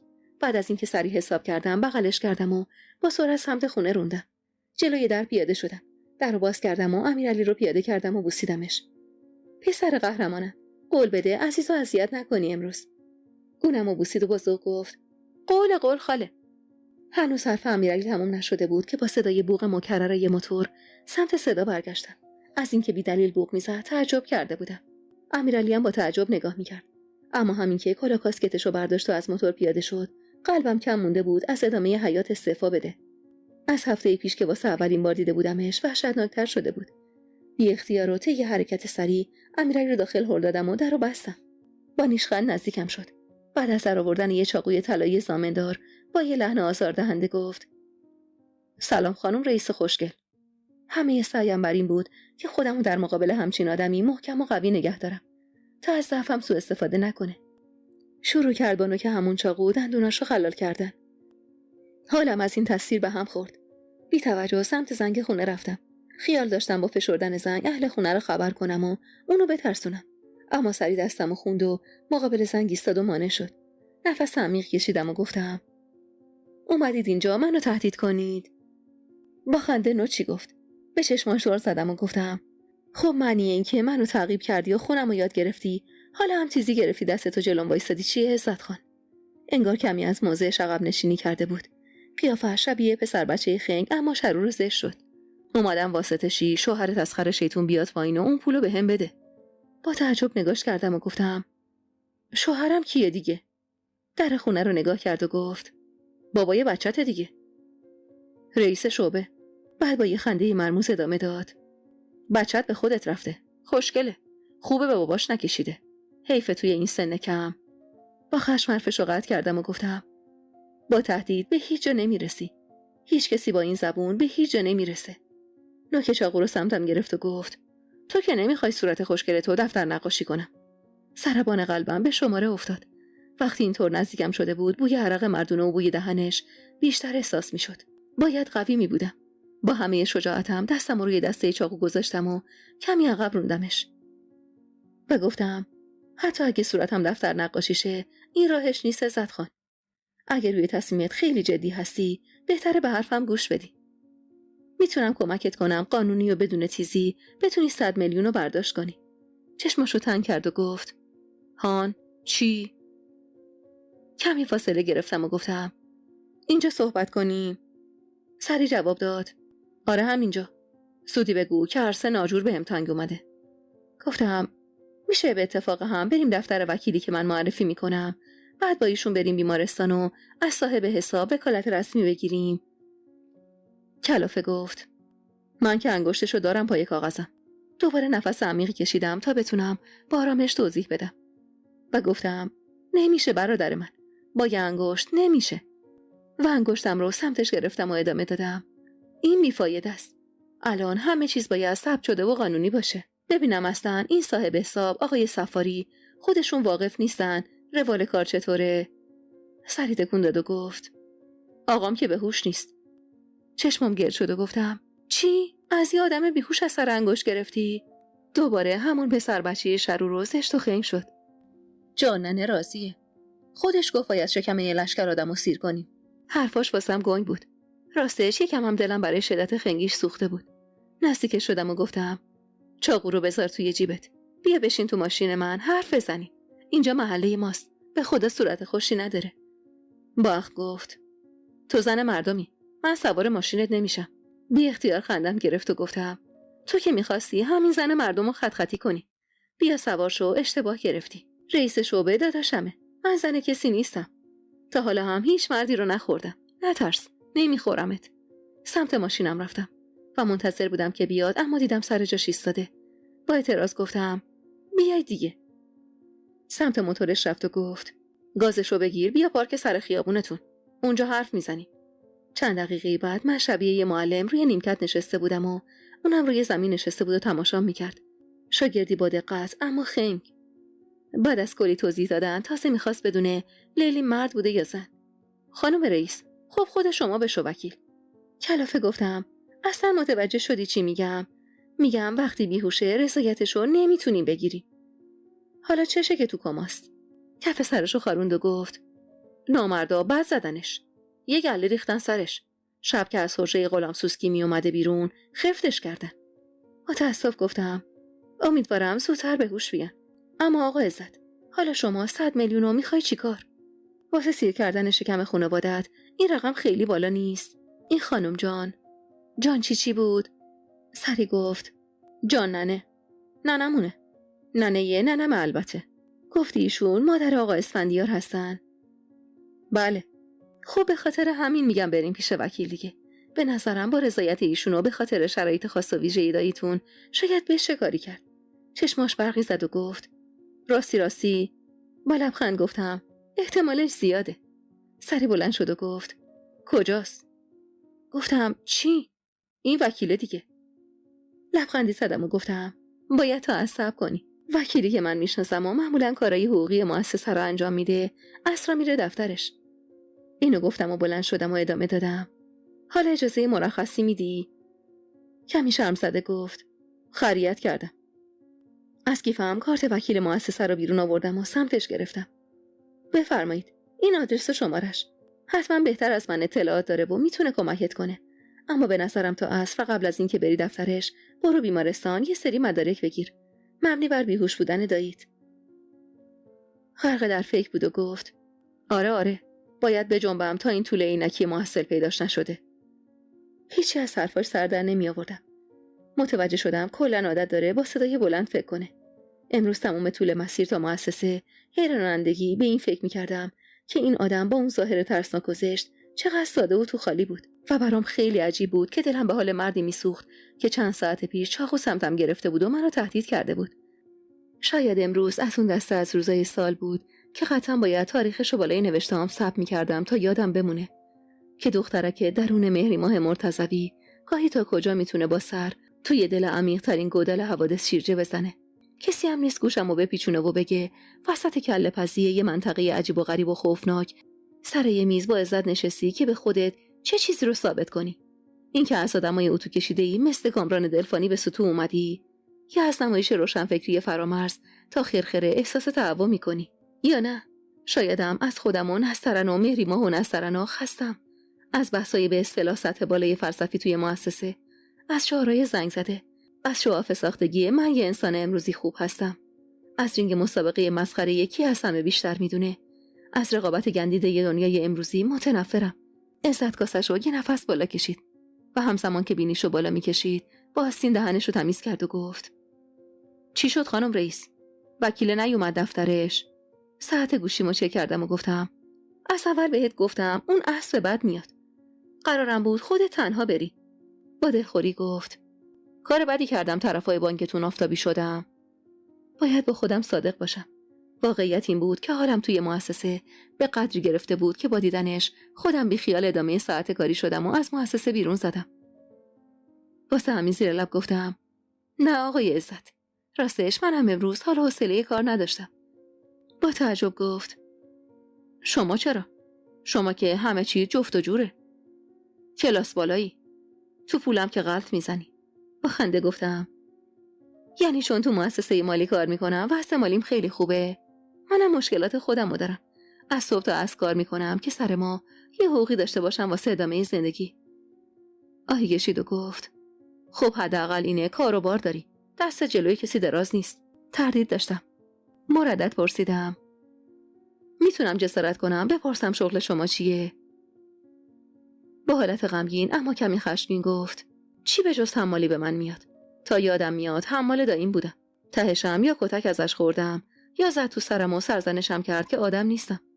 دلم به درد اومد برای غمی که توی تک تک کلماتش موج میزد و گفتم همین آقای اسفندیار. با سر جواب مثبت داد و یه مرتبه دیدم زیر لب فحش میده و با اشاره حرف میزنه. سرمو که چرخوندم متوجه شدم پشت شیشه یه مغازه چند تا جوون مشغول خندیدنن و عزت با اونا از راه دور کلکل میکنه. وقتی منو دیدن سری رفتن. عزت با خجالت گفت بچه محل بودن. نامردا الان میرن میذارن کف دست مریم کوچولچی. با خنده گفتم نگرانی به زنت بگن. کف سرشو خاروند و گفت زن ندارم. خاطر خوشم. گفتم آخه چه قشنگ. حالا این خانم کوچولچی ناراحت نشه. برم بهش بگن و فکر اشتباه کنه. من بهش میگم کوچولچی. نه که قدش یخت کوتاهه. اوا معذرت میخوام. من فکر کردم فامیلیشونه. کمی بعد از گله پزی بیرون اومدیم. اما به ناچار تصمیم گرفتیم اون از غیر موتورش بگذره و منم ماشین رو یه جا پارک کنم و با اتوبوس مسیر رو طی کنیم. چون رفتنمون همزمان ممکن بود باعث بشه همدیگه رو گم کنیم. تمام طول مسیر تا دفتر وکالت حرف زد و هر بار از این شاخه به شاخه دیگه پرید. از پدرش که به علت اعتیاد شدید از بد و کودکی گم و گور شده بود میگفت. از ازدواج مجدد مادرش و عدم پذیرشش توسط همسر مادرش و شرایط سخت زندگی توی خونه مادر بزرگش میگفت. از سختگیری‌های داییش گرفته تا دعواهای اهل خونه و به قول خودش یه مش بچه ریز و درشت. هیچ وقت چهره خانم اختیاری وکیل مؤسسه وقتی که با عزت وارد دفترش شدیم رو فراموش نمی‌کنم. از شدت تعجب زبونش بند اومده بود. اما اونم کمی بعد مثل من تونست با عزت و طرز حرف زدن و برخوردش خودش رو وقف بده. به عزت قول داد هر کاری که از دستش ساخته است براش انجام بده. امشب حالم با بقیه شبا فرق داره. از اینکه سوار اتوبوس شدم و با عزت همراه هم صحبت شدم حس خوبی دارم. حس شروع یه جریان تازه و سبک تازه از زندگی و فاصله گرفتن از یه دنیای جعلی مثلا زرورق پیچیده شده. امشب یکی از عجیب‌ترین شبای زندگیم بود. شبی که مطمئنا یادم نمیره. از وقتی که کامران به ایران برگشته مثل وقتی که بر اثر زیاد نشستن با همون خواب میره همون حالتو دارم. انگاری بر اثر سکون زیاد ارادم تمام وجودم سر شده و به خواب رفته. اونقدر دیگه خودمو نمیشناسم که روز به روز بیشتر به خودم غریبی میکنم. دلم میخواد این خود جدیدم و یه گوشه جا بذارم و واسه همیشه ترکش کنم. راستش ستیز من با خودم وقتی شروع شد که در عمل انجام شده قرار گرفتم و هیچی از دست خودم بر نیومد. جز یه لبخند شکند و جمله خوش آمدید به خانواده دلفانی. کامران با همراهی خانواده‌اش بالاخره تیر آخر که همون قرار خواستگاری بود و زد. مراسم به مسخره ترین حالت ممکن سپری شد. یه خواستگاری کاملا رسمی و خشک.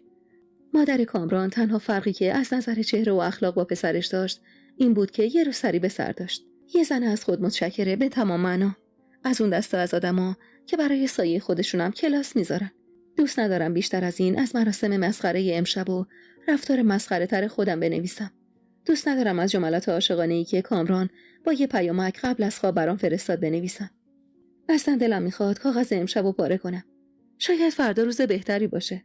با صدای زنگ کوتاه گوشیم نگاهم از دفترچه خاطرات و نوشته‌های همسر اسفندیار صفاری سمت صفحه گوشیم دوید. این ساعت شب حتما یه پیامک تبلیغاتی سهم شماره من شده. اما با دیدن شماره‌اش که دیگه بینام توی گوشیم ذخیره شده، احساس میکنم تمام شریانای اصلی منتهی به قلبم ناگهان مسدود میشه. شماره اصلو به خاطر الهام پاک کرده بودم.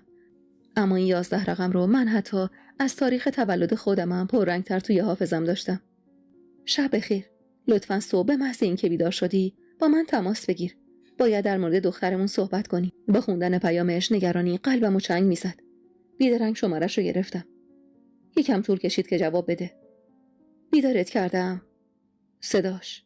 لعنت به صداش.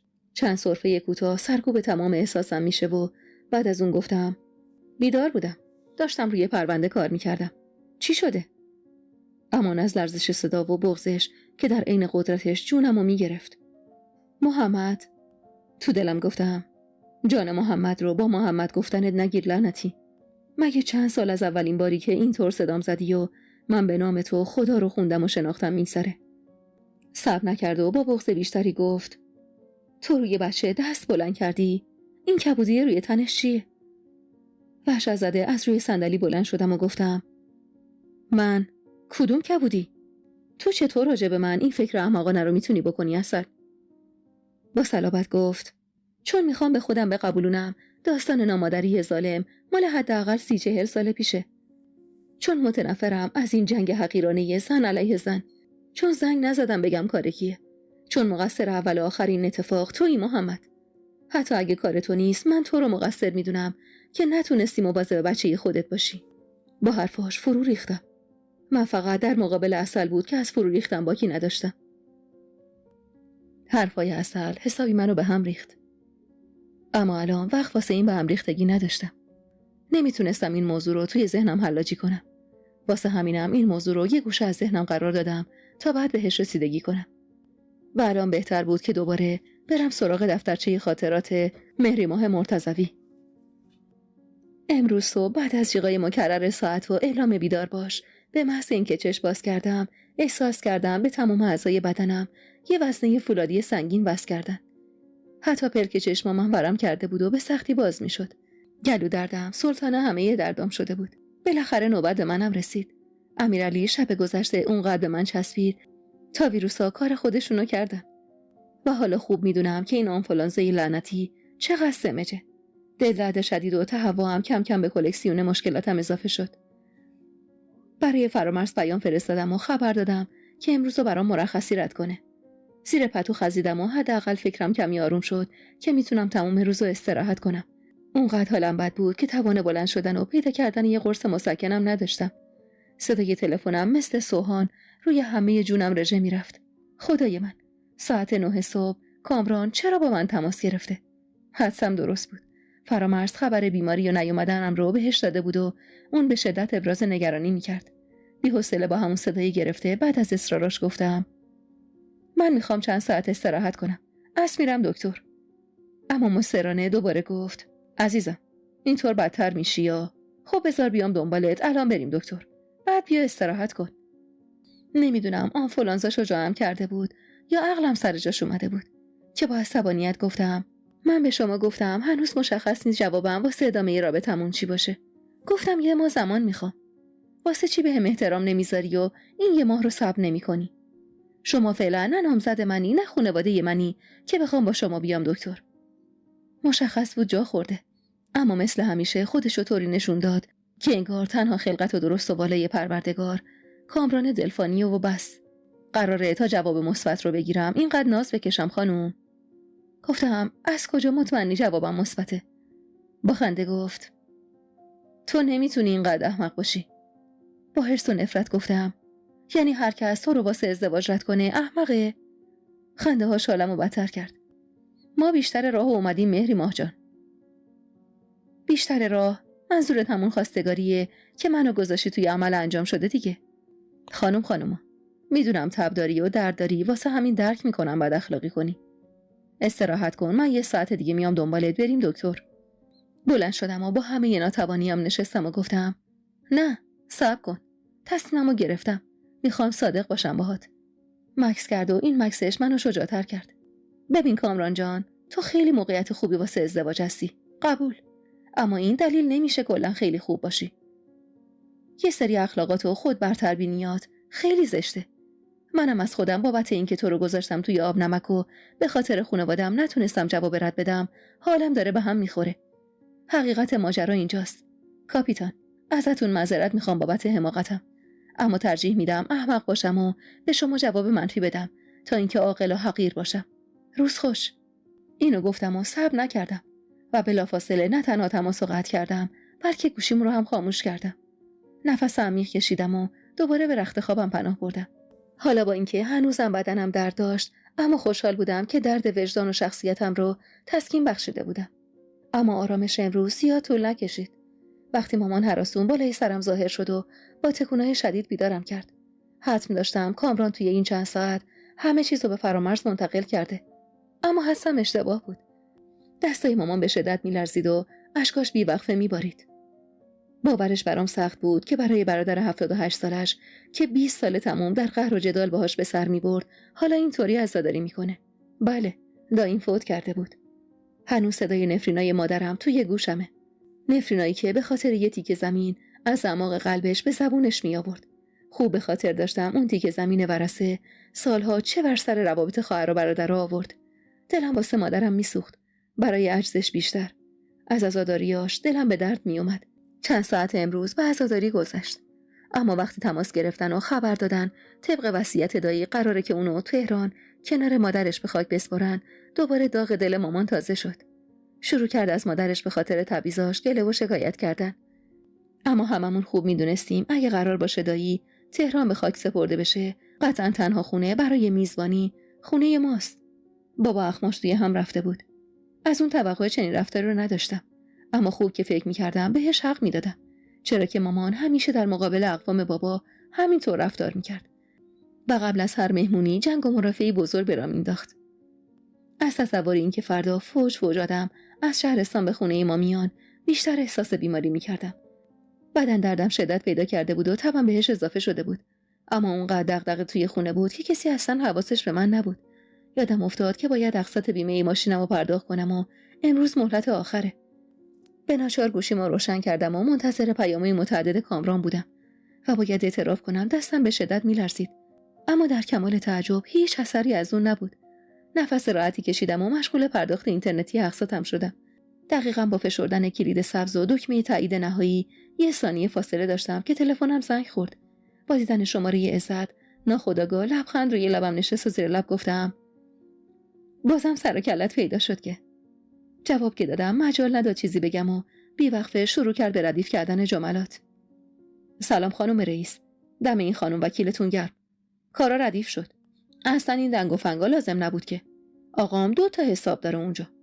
اشتباه من این بود سراغ حساب خودش رفتم، اما حساب طلاییش با جانن است. یعنی حساب چی میگید شما؟ هان، همون حساب مشترکه. جاننه حق امضا داره. میتونیم بیاین واسه برداشت.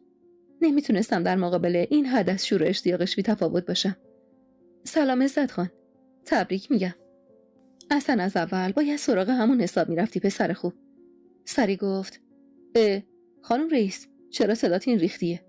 چیزی نیست، سرما خوردم. ای بابا، تب کنیم به جاتون.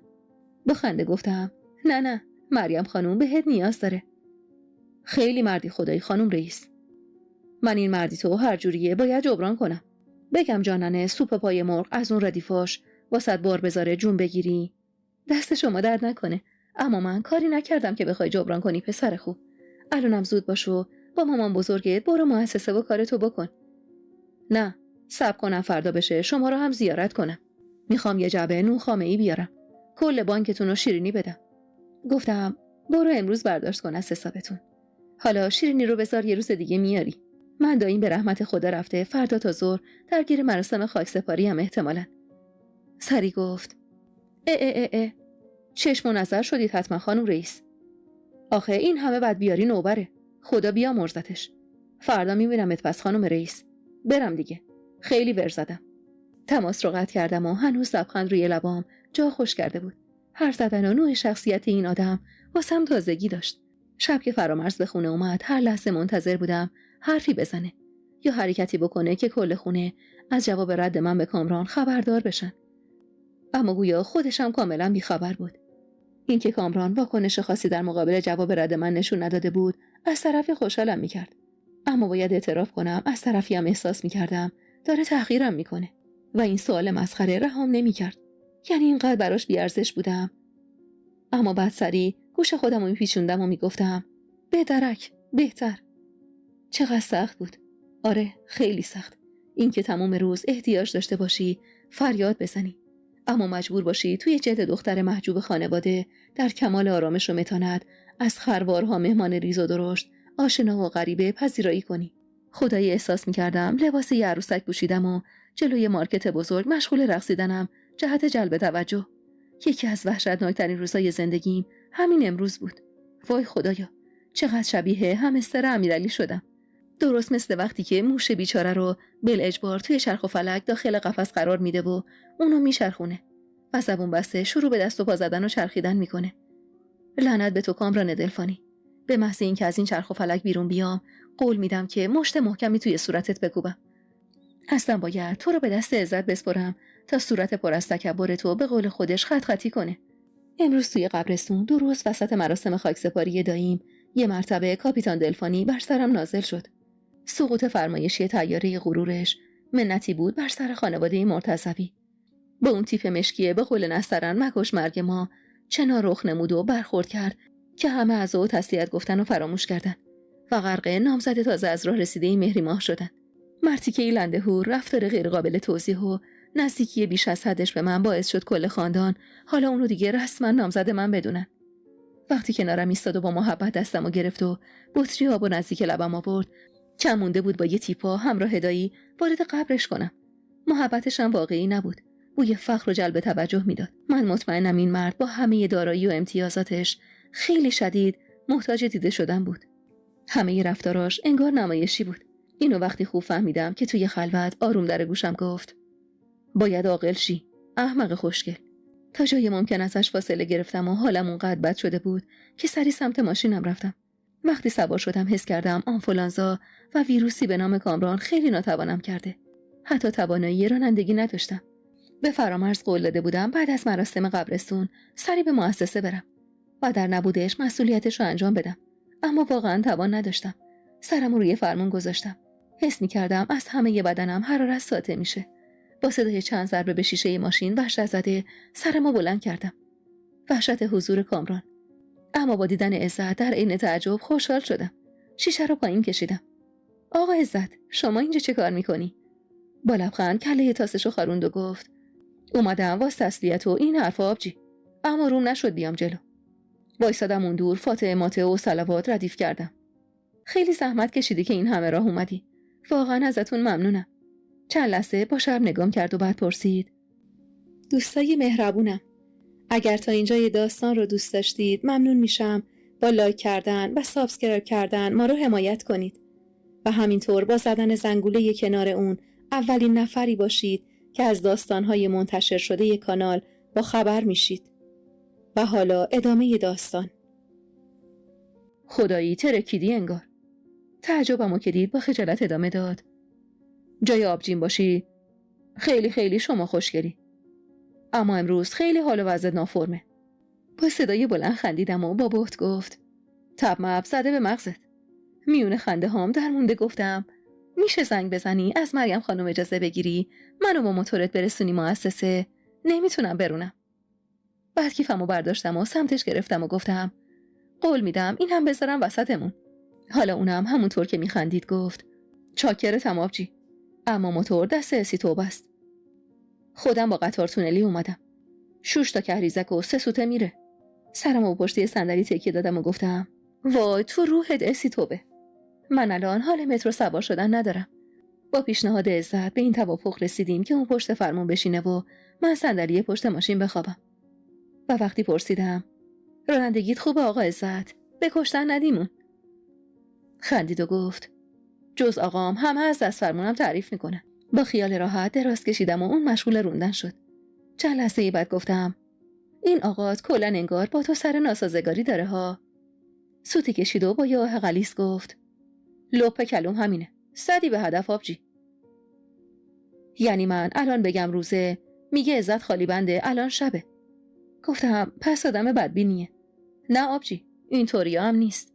یه جورایی حقم داره. خب من خیلی کله خرابم. بهم میگه توی سر کچلر یه پاتیل قرمه سبزی بار گذاشتن. اون بچه محصل عینکیه هم سیاه سوسه میاد واسه آقام. آروم گفتم: کی؟ آزاد، پسر آقامه. یه انتر لیسانسی. راستی شانس آوردیم خرمگس معرکه کارش افتاد فرنگ و خبر نداره چی سر آقام اومده. والا می اومد و نمیذاش جانانه رضایت بده به امضا. امروز کل مسیر عزت برام از آقاش گفت. باید اعتراف کنم به شدت برای دیدن و شناختنش کنجکاو شدم.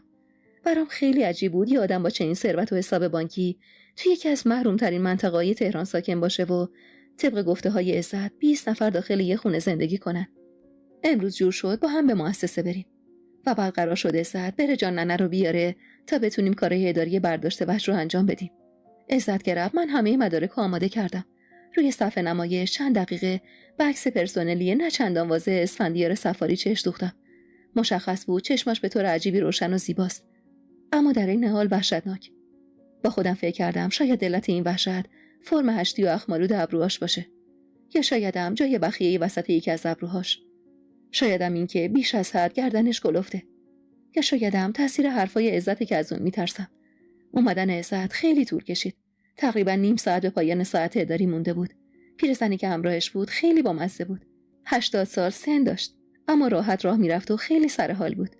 چادرش رو یه طور خاصی دور خودش پیچونده بود و تعداد زیادی سنج و قفلی به روسری خالدار و پیراهنش زده بود. به محض ورودش وسط مؤسسه روی صندلی نشست و مشغول باز زدن خودش شد. با یه لهجه محلی خاص و کمی خشن‌الات گفت: عزتی، ذلیل بمیری. حلال شدم از اون سر شهر تا اینجا. یه چیکه آبیا بریزم تو حلقم. نگاه جانانه به من چندان خوب نبود. تمام مدت با دقت و عقل به من زل زده بود و این کمی معذبم میکرد. عزت خیلی هیجان داشت. شایدم استرس. حواسم به مانیتورم بود، اما از همون پشت شیشه شنیدم که جانانه به عزت گفت: این 10 میلیون رو بگیری لال میشی دیگه، هر شب بغل گوش من وزوز نمی‌کنی یا؟ عزت سری گفت: جانانه، اربا خاک دایی شروع نکن. زبون به دهن بگیر، خانم کارشو کنه. از شنیدن کلمه 10 میلیون جا خوردم، چون درخواست عزت انتقال 100 میلیون به حساب خودش بود. اما بروز ندادم و تو مرحله آخر امضا رو به جانانه، در حالی که از روی فرم اسمش رو میخوندم، گفتم: خب خانم سغرا محمدی، اینم حواله انتقال 100 میلیون تومان به حساب عزت صفدری. اگه مشکلی نیست امضا کنید. اما انگار جانانه تو فکر بود و حواسش جای دیگه ای بود و صدامو نشنید. عزت که رنگش پریده بود سری کاغذ و جوهر رو سمت مادر بزرگش کشید و گفت: انگوش بزننه. متوجه شدم که بیرزن خیال داره که همین کارو کنه. نمیدونستم کار درست چیه. فقط یه مرتبه چشمم به تاریخ کارت ملی جانانه افتاد و سری گفتم: شناسنامه، باید شناسنامه‌تونم باشه. عزت با تعجب و کمی اخم گفت: اون کارت ملی مگه کفایت نمیکنه؟ کارتو مقابلش گرفتم و گفتم: تاریخش گذشته، قابل استناد نیست. جانانه شناسنامه‌ش همراهش نبود و همین باعث خشم عزت و دعوای لفظی بینشون شد. عزت با التماس من گفت: میرم از خونه، جلدی میارم. ساعتو نگاه کردم و گفتم: ساعت کاری تموم شده متاسفانه. با کف دست محکم به پیشونیش کوبید و گفت: این 3 روز تعطیلی رسمی رو چه خاکی به سرم بریزم؟ خانم رئیس، ناسلامتی رفیقیم، یه کاریش بکن جون آقات. خیلی دلم میخواد کمکت کنم عزت خان، اما دست من نیست. ساعت 4 سیستم به طور خودکار بسته میشه. عزت و جانانه که رفتن دلم برای سرخوردگی عزت سوخت، اما به شدت با وجدانم درگیر بودم، چون مطمئن بودم پیرزن از مبلغ 100 میلیون خبر نداشت. تصمیم گرفتم فردا به عزت زنگ بزنم و باهاش مطرح کنم که از موضوع خبردار شدم و بهتر واقعیت رقم رو به مادر بزرگش بگه. تمام 3 روز تعطیلات هر بار که با شماره عزت تماس گرفتم فقط یه جواب شنیدم و اونم اعلام خاموشی گوشی بود. نگران بودم که مشکلی واسش پیش نیومده باشه. تمام امیدم این بود که بعد از تعطیلات و باز شدن مؤسسه اونو مجددا برای وصول پول توی مؤسسه ببینم. اما ظهر واقعا از اومدنش ناامید شدم. فرامرزم اصرار داشت امروز توی جلسه مهم مؤسسه شرکت کنم، اما اصلا حوصله نداشتم. مخصوصا تحمل کامران برام به شدت طاقت فرسا شده بود. اما چاره‌ای نداشتم و جلسه‌ای که انتظار داشتم در کسالت محض سپری بشه طوری گذشت که در پایان جلسه جز خودم بقیه اعضاام به شدت از طرح پیشنهادم شگفت زده شده بودن. کامران با افتخار کنارم ایستاد، دستش رو روی شونم گذاشت و رو به سایرین گفت: نامزد من نخبه اقتصادیه. خودم عقب کشیدم و یه خنده سر تحویلش دادم. اتاق که خلوت شد در حضور فرامرز جواب تمام رفتارای این مدتش رو کف دستش گذاشتم. با صراحت تمام توی چشماش زل زدم و گفتم: این شعاف نامزدم رو لطفاً تموم کن. من به شما جواب منفی دادم. اصلا درست نیست منو اینجوری توی معذوریت قرار بدید. فرامرز با خشم و حیرت فریاد زد: مهریما، تو چته؟ این چه رفتاریه؟ مگه ما مسخره ای توییم؟ با خونسردی نگاش کردم و گفتم: من قرار بود به پیشنهاد ازدواج ایشون فکر کنم. اوکی، فکر کردم و جوابم منفیه. بعدم بدون لحظه‌ای تعلل اتاقو ترک کردم و فاتحانه پشت در اتاق نفس عمیق کشیدم و خندیدم. حالم خوب بود. تمام این مدت خودمو یه موش بدبخت اسیر در تله موش می‌دیدم. اما حالا حس یه پرنده آزاد و رها رو داشتم. سرمستانه پشت میزم برگشتم.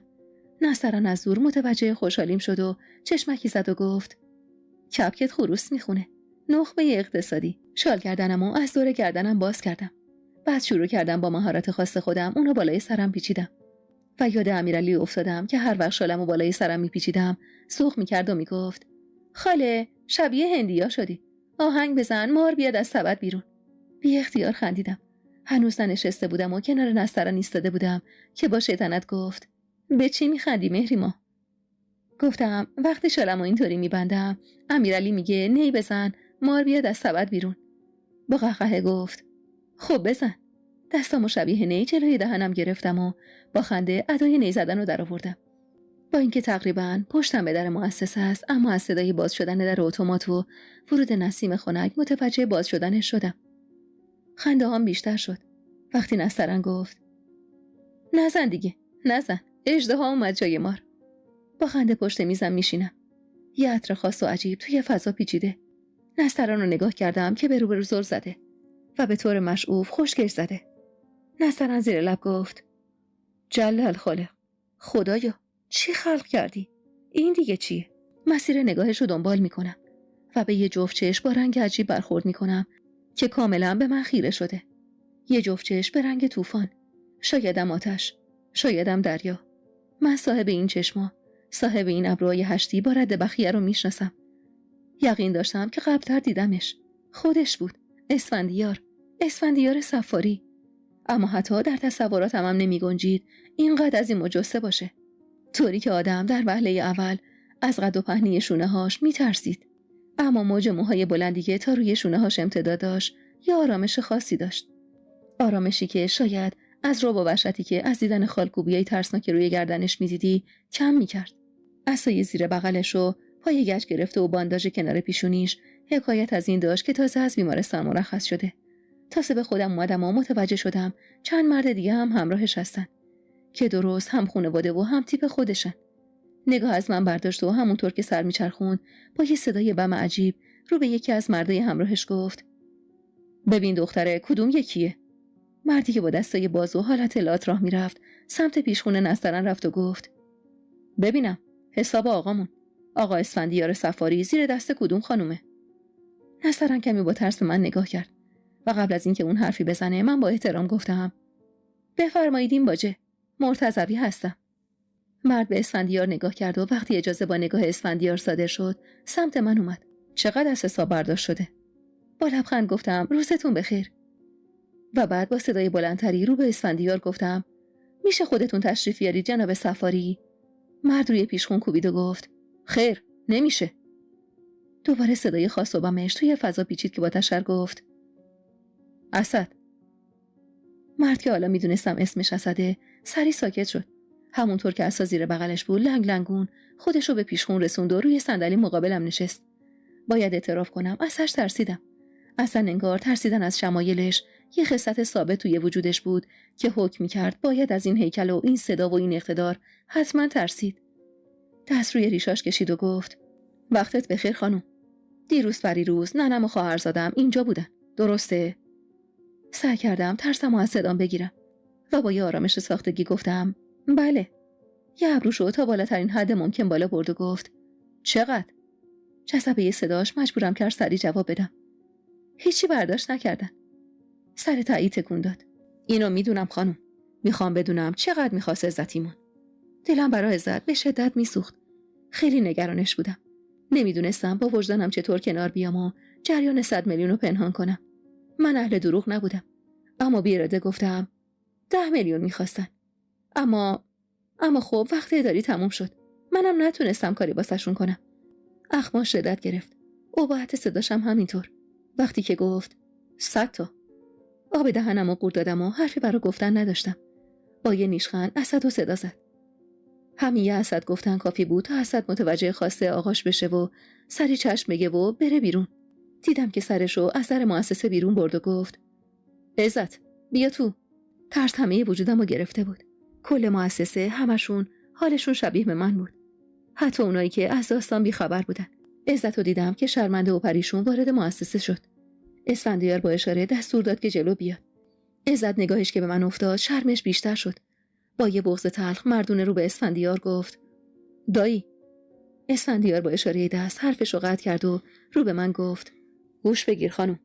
وقتی رفتی خونه یه قاشق از این کوچیک موچیکا نه ها. بزرگ و مشتی. بر میداری پر میکنی فلفل. بعدم میذاری دهنت. و در حالی که بلند میشد از صندلی با همون لحن خاص خودش ادامه داد: میسوزه. اما دیگه دروغ نمیگی. ترسیدم. شرمنده شدم. خورد شدم. حرصم در اومد و با اون همه ادعام ناتوان شدم و فقط بلد بودم در مقابلش سکوت کنم. از جیبش کارت شناساییش رو در آورد و سمتم هل داد و گفت: 100 تا رو بزن به حسابش. من و عزت با بهت به هم نگاه کردیم. از کنار عزت که رد میشد شنیدم که زیر لب گفت: بقیه حسابت هم بعدن. عزت دستش رو با حالت عجز روی سرش گذاشت و ترس از همه وجودش فریاد میکشید. نفسام به کندی از سینم خارج میشد. انگار کنترل دستا و حتی تکلمم رو از دست داده بودم. تمام مدتی که برای گذراندن مراحل اداری انتقال پول طی شد، من از شرم، شایدم از ترس، پای خودم رو باخته بودم. چند باری با اینکه تلاش کرده بودم با اون چش تو چش نشم، اما این اتفاق افتاد. باید بگم از عجیب ترین لحظات زندگیم بود. خدایا، یه جفت چشم ترسناک اخمالود که میخندید. ته چشماش یه خنده عجیب رخنه کرده بود. یه خنده که انگار شماتتت میکرد. وخامت حال عزت از من بیشتر بود. این دقایق کوتاه برای ما به اندازه چند سال گذشت. کار که تموم شد با اینکه به خاطر گچ پاش مجبور بود با اسا راه بره، اما با چنان صلابتی مسیر رفتن رو طی کرد که توجه همه به اون جلب شده بود.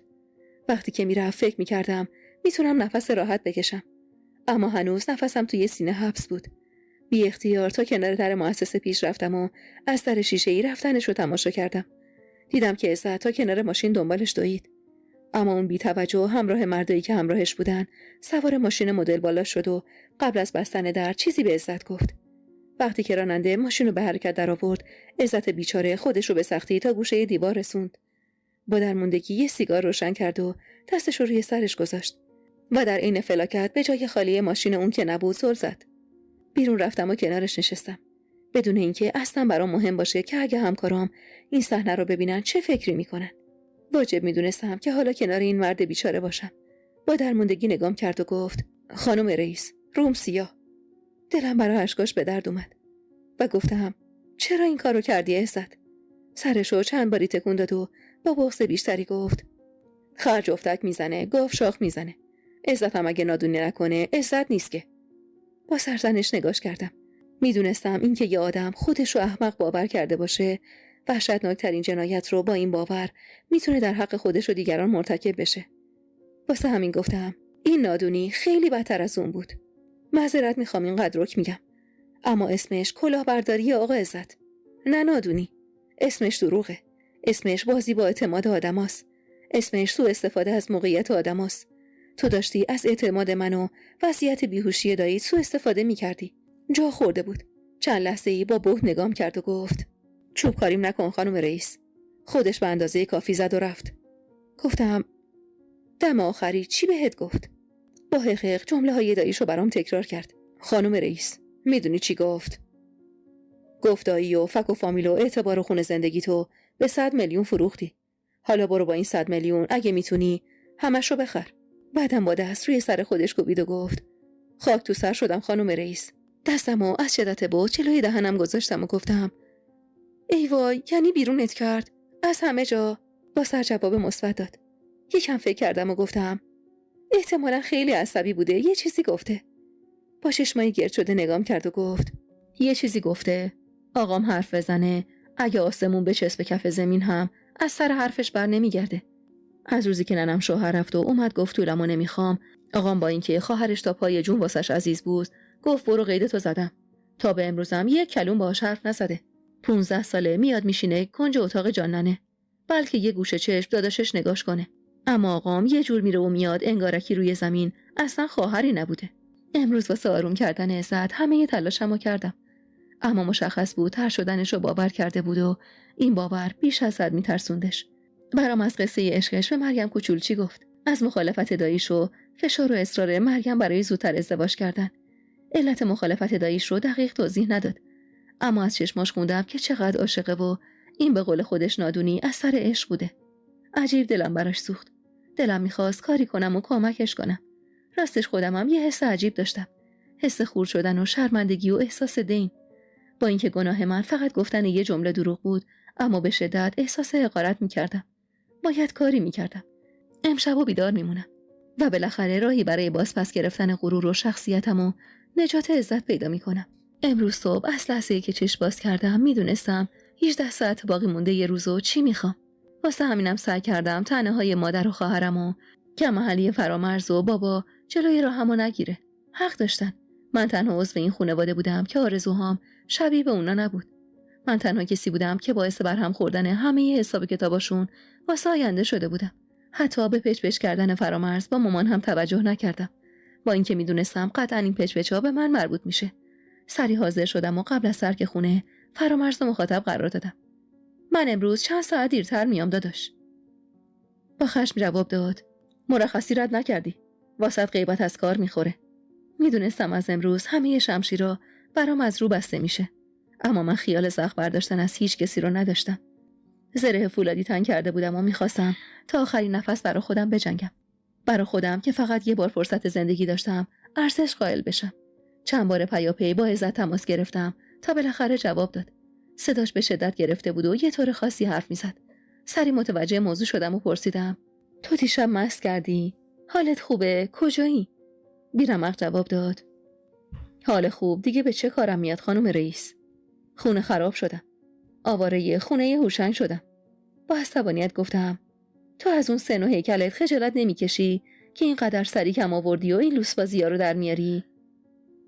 لاتی فقط به جای چاقو و صدای کلوف نیست عزت خان.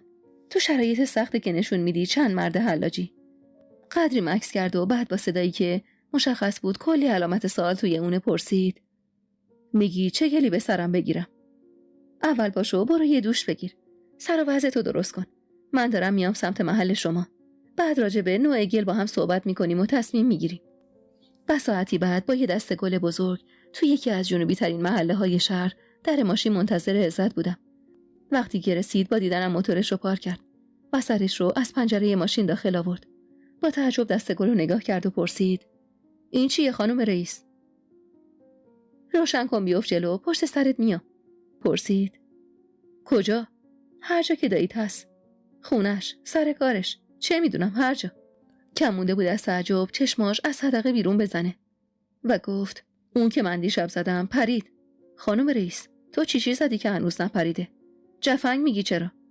گل گرفتی بریم دیدن آقام. دست گلو میکنه تو اگزوز موتورم. نمیدونستم بخندم یا هرس بخورم. واسه همین گفتم اوف عزت دیگه اینقدر سختش نکن. حالا درسته گنده و وحشتناکه اما آدم که هست. تازه مشخص بود احترام سرش میشه. منم ازت یه آدرس میخوام. نمیدی؟ میخوام برم ازش معذرت بخوام. تو هم میتونی حداقل شانس تو امتحان کنی. چند ثانیه طولانی فکر کرد و گفت من پامو بذارم بیمارستان که راست همونجا راهی سردخونم میکنه. با تعجب پرسیدم بیمارستان واسه چی؟ آقام اونجاست. دیشب زنگ زدم مارالمون. گفت انگارکی حالش هنوز به جا نیست. دیروز فقط راست اومد بانک منو سکه پول کنه. با نگرانی گفتم بنده خدا بعد از چند روز بیهوشی و اون سر و پای شکسته وقتی گلکاری تو رو فهمیده چه عذابی کشیده. بجنب عزت. بجنب که وقتمون کمه. تازه بیمارستان یه جای عمومیه. اونجا نمیتونه بزنه ناکوتت کنه. رو تختم هست کم جونه و زورش کم شده. نگران نباش. این اولین باری بود که از دیروز خنده هاشو میدیدم و سری سوار موتور شد و تا خود بیمارستان گاز داد. وقتی رسیدیم برام به شدت عجیب بود که اسفندیار سفاری با اون حساب بانکی قوی توی بیمارستان کوچیک دولتی تا اون هست شلوغ بستری باشه. همیشه از بچگی بوی بیمارستان برام وحشتناک و غیر قابل تحمل بود. یه طور عجیبی احساس می‌کردم که این بوی مرگه. مرگی که بین راه‌های بیمارستان راه افتاده و دنبال طعمه خودش می‌گرده. عزت همه تلاشش رو برای گرفتن اجازه ملاقات کرد. به هر دری که میتونست زد. منم اونجا بی اختیار خشکم زده بود و توی سالن انتظار به انبوه جمعیتی چشم دوخته بودم که دردمندی نه در دست و پای شکسته و یا توی برگه‌های آزمایش توی دستشون، بلکه از عمق چشماشون مشهود بود. پیرزنی یه گوشه نشسته بود و ناله می‌کرد. و پسر بیچاره‌اش برای یه تخت خالی و بستری مادرش التماس میکرد. صدای گریه بچه‌های مریض که برای ویزیت باید ساعت‌ها توی صف انتظار میموندن سوهانی بود بر روحم. یا زن جوونی که مردونگی رو با همه زن بودن شرمنده کرده بود. اون چنان برای پای شکسته شوهرش تکیه‌گاه بود که میونه این همه بغض، این عشق قلبمو تسکین میداد. اون وسط رفتار بد و تند پرسنل حالمو به شدت بد میکرد که به خودشون اجازه میدادن با قشر ضعیف جامعه به جرم عدم تمول هر طور که میخوان رفتار کنن. تمام سعیم این بود که واکنشی نشون ندم. بعد از دقایق طولانی عزت دست از پا دراز سر برگشت و گفت: خار داریم خانم. با تعجب نگاش کردم. متوجه شد که باید بیشتر توضیح بده. میگم مال ما خار داره دیگه خانم. غلط نکنم سپردن عزت که اومد بی عزتش کنید.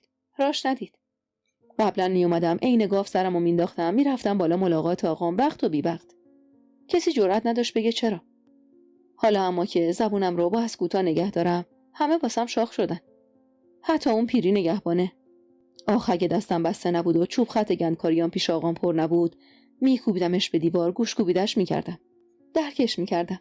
حال شبیه خودم بود. منم خیلی تلاش میکردم یقه اون پرستار احمقی رو که با مرد بیچاره‌ای که برای چند دقیقه ملاقات با دکتر رو نشون دادن آزمایش بچه‌ش التماس میکرد بد رفتار میکرد رو بگیرم. با خنده‌های تلخ گفتم: یه سوال بپرسم ناراحت نمیشی؟ کف سرشو خاروند و همونجور که به دیوار تکیه زده بود نشست. ناراحتم بشم فدای سرت خانم رئیس. ما بدجور زیر منگنه معرفتت گیریم. در حالی که همه حواس و نگاهم به مشاجره پرستار مرد بیچاره بود کنار عزت رفتم و گفتم: تو که دایی تو میشناختی این چه کاری بود کردی؟ ببخشید اینو میگم اما حس میکنم فکر میکردی داییت به هوش نمیاد و میمیره. درسته؟ با چشمای گرد شده سمتم برگشت و گفت: ده نده دیگه نشد خانم رئیس. قرار شو راجع به خود خرم بگی یه دور از جونی بچرخونی تو زبونت. من غلط بکنم همچین فکری کنم.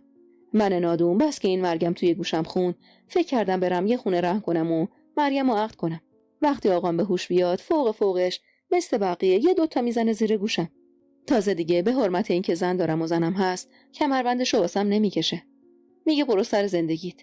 خر بودم. این دختره هم دم گوشم خوب خوشگل میخوند خرتر شدم. قبل از اینکه فرصت کنم جواب عزتو بدم با یه پیام از طرف مهسا چنان به هم ریختم که احساس کردم قابلیت اینو دارم که همزمان هم پرستار احمق و هم کامران دلفانی و مادرش رو یک به یک با دندونام تیکه تیکه کنم. شدت ذوق و رضایت رو حتی از کلمات بیجون تایپ شده مهسا میتونستم کامل متوجه بشم. مهریما سود بیا خونه. مامان آقای کاپیتانمون با یه دسته گل بزرگ و یه کادو که نمیدونم چی توشه اومده خونه. میگه اینا اول راه تو دوره نامزد بازی قهر کردن. وظیفه ما بزرگتر آساشتیشون بدیم. گوشی رو با هرس توی کیفم فرو بردم و دندونام روی هم فشردم. عزت با نگرانی پرسید: خیر نبود؟ نه. انگشت نشونم و به حالت تهدید توی هوا تکون دادم و گفتم: یه خیری نشونش بدم. این جمله‌ام با صحنه‌ای که پرستار برگر رو به سینه مرد بیچاره کوبید متقارن شد. با بی‌رحمی تمام رو بهش میگفت: عجب زبون نفهمی هستی یا میگم برو فردا بیا یعنی فردا بیا. نترس با یه روز بچت نمیمیره. نمیدونم چی شد که با همه قدرتم سمت پرستار رفتم. برگه ها رو از مرد بیچاره گرفتم و روی صورت پرستار پرت کردم. رژ غلیظ و کج و معوج بدرنگش روی صورتش پخش شد. و با همه خشمم گفتم: تو خودت بچه نداری؟ نه دردت بچه داشتن و نداشتن نیست. مشکلت اینه که انسانیت نداری. آدم نیستی. یه ساعت داره بهت التماس میکنه. میری تو اتاق میای جای اینکه کاری واسه این بیچاره کنی رژت غلیظ‌تر میشه. میری خط چش تمدید میکنی و میای. یه جور با ناز وسط این بیچاره ها راه میری انگار آسمون سوراخ شده فقط تو افتادی رو زمین. اینا رو گفتم اما اون پرستار کوتاه نمیومد. برعکس این حرفای من جری ترش کرده بود و با وقاحت تمام شروع کرده بود به توهین و تهدید من. عده زیادی از افراد حاضر سمت من اومدن و همراهیم میکردن. فشار جمعیت زیاد شده بود و توی این بحث و شلوغی یه مرتبه یه اتفاق وحشتناک رخ داد. اول فکر کردم اشتباه کردم. کمی عقب کشیدم و اجازه دادم پیرمردی که در جمع حضور داشت به نمایندگی از سایرین صحبت کنه. اما دوباره همون اتفاق وحشتناک رو حس کردم. چندش آورترین و وحشتناکترین حس واسه یه زن. اینکه یه نره کثافت از شرم و حیای تو سوء استفاده کنه و با بیشرمی تمام در حالی که اندام تو لمس میکنه تا قدری از غرایز حیوانیشو تامین کنه، تو به جرم زن بودن و برای حفظ حیا باید مورد تعرض قرار بگیری و سکوت کنی. برگشتم و نگاش کردم. اول سمت دیگر رو نگاه کرد و توجه نکرد، اما بار دوم از سکوتم استفاده کرد. علاوه بر تکرار کارش، یه لبخند چرکم طویلم داد. حدوداً 40 ساله بود و لباسای کهنه‌ای به تن داشت، درست شبیه لباسای مردی که اون طرفتر مردونه و با نجابت مشغول دفاع از بقیه بود. نفسم به شماره افتاده بود.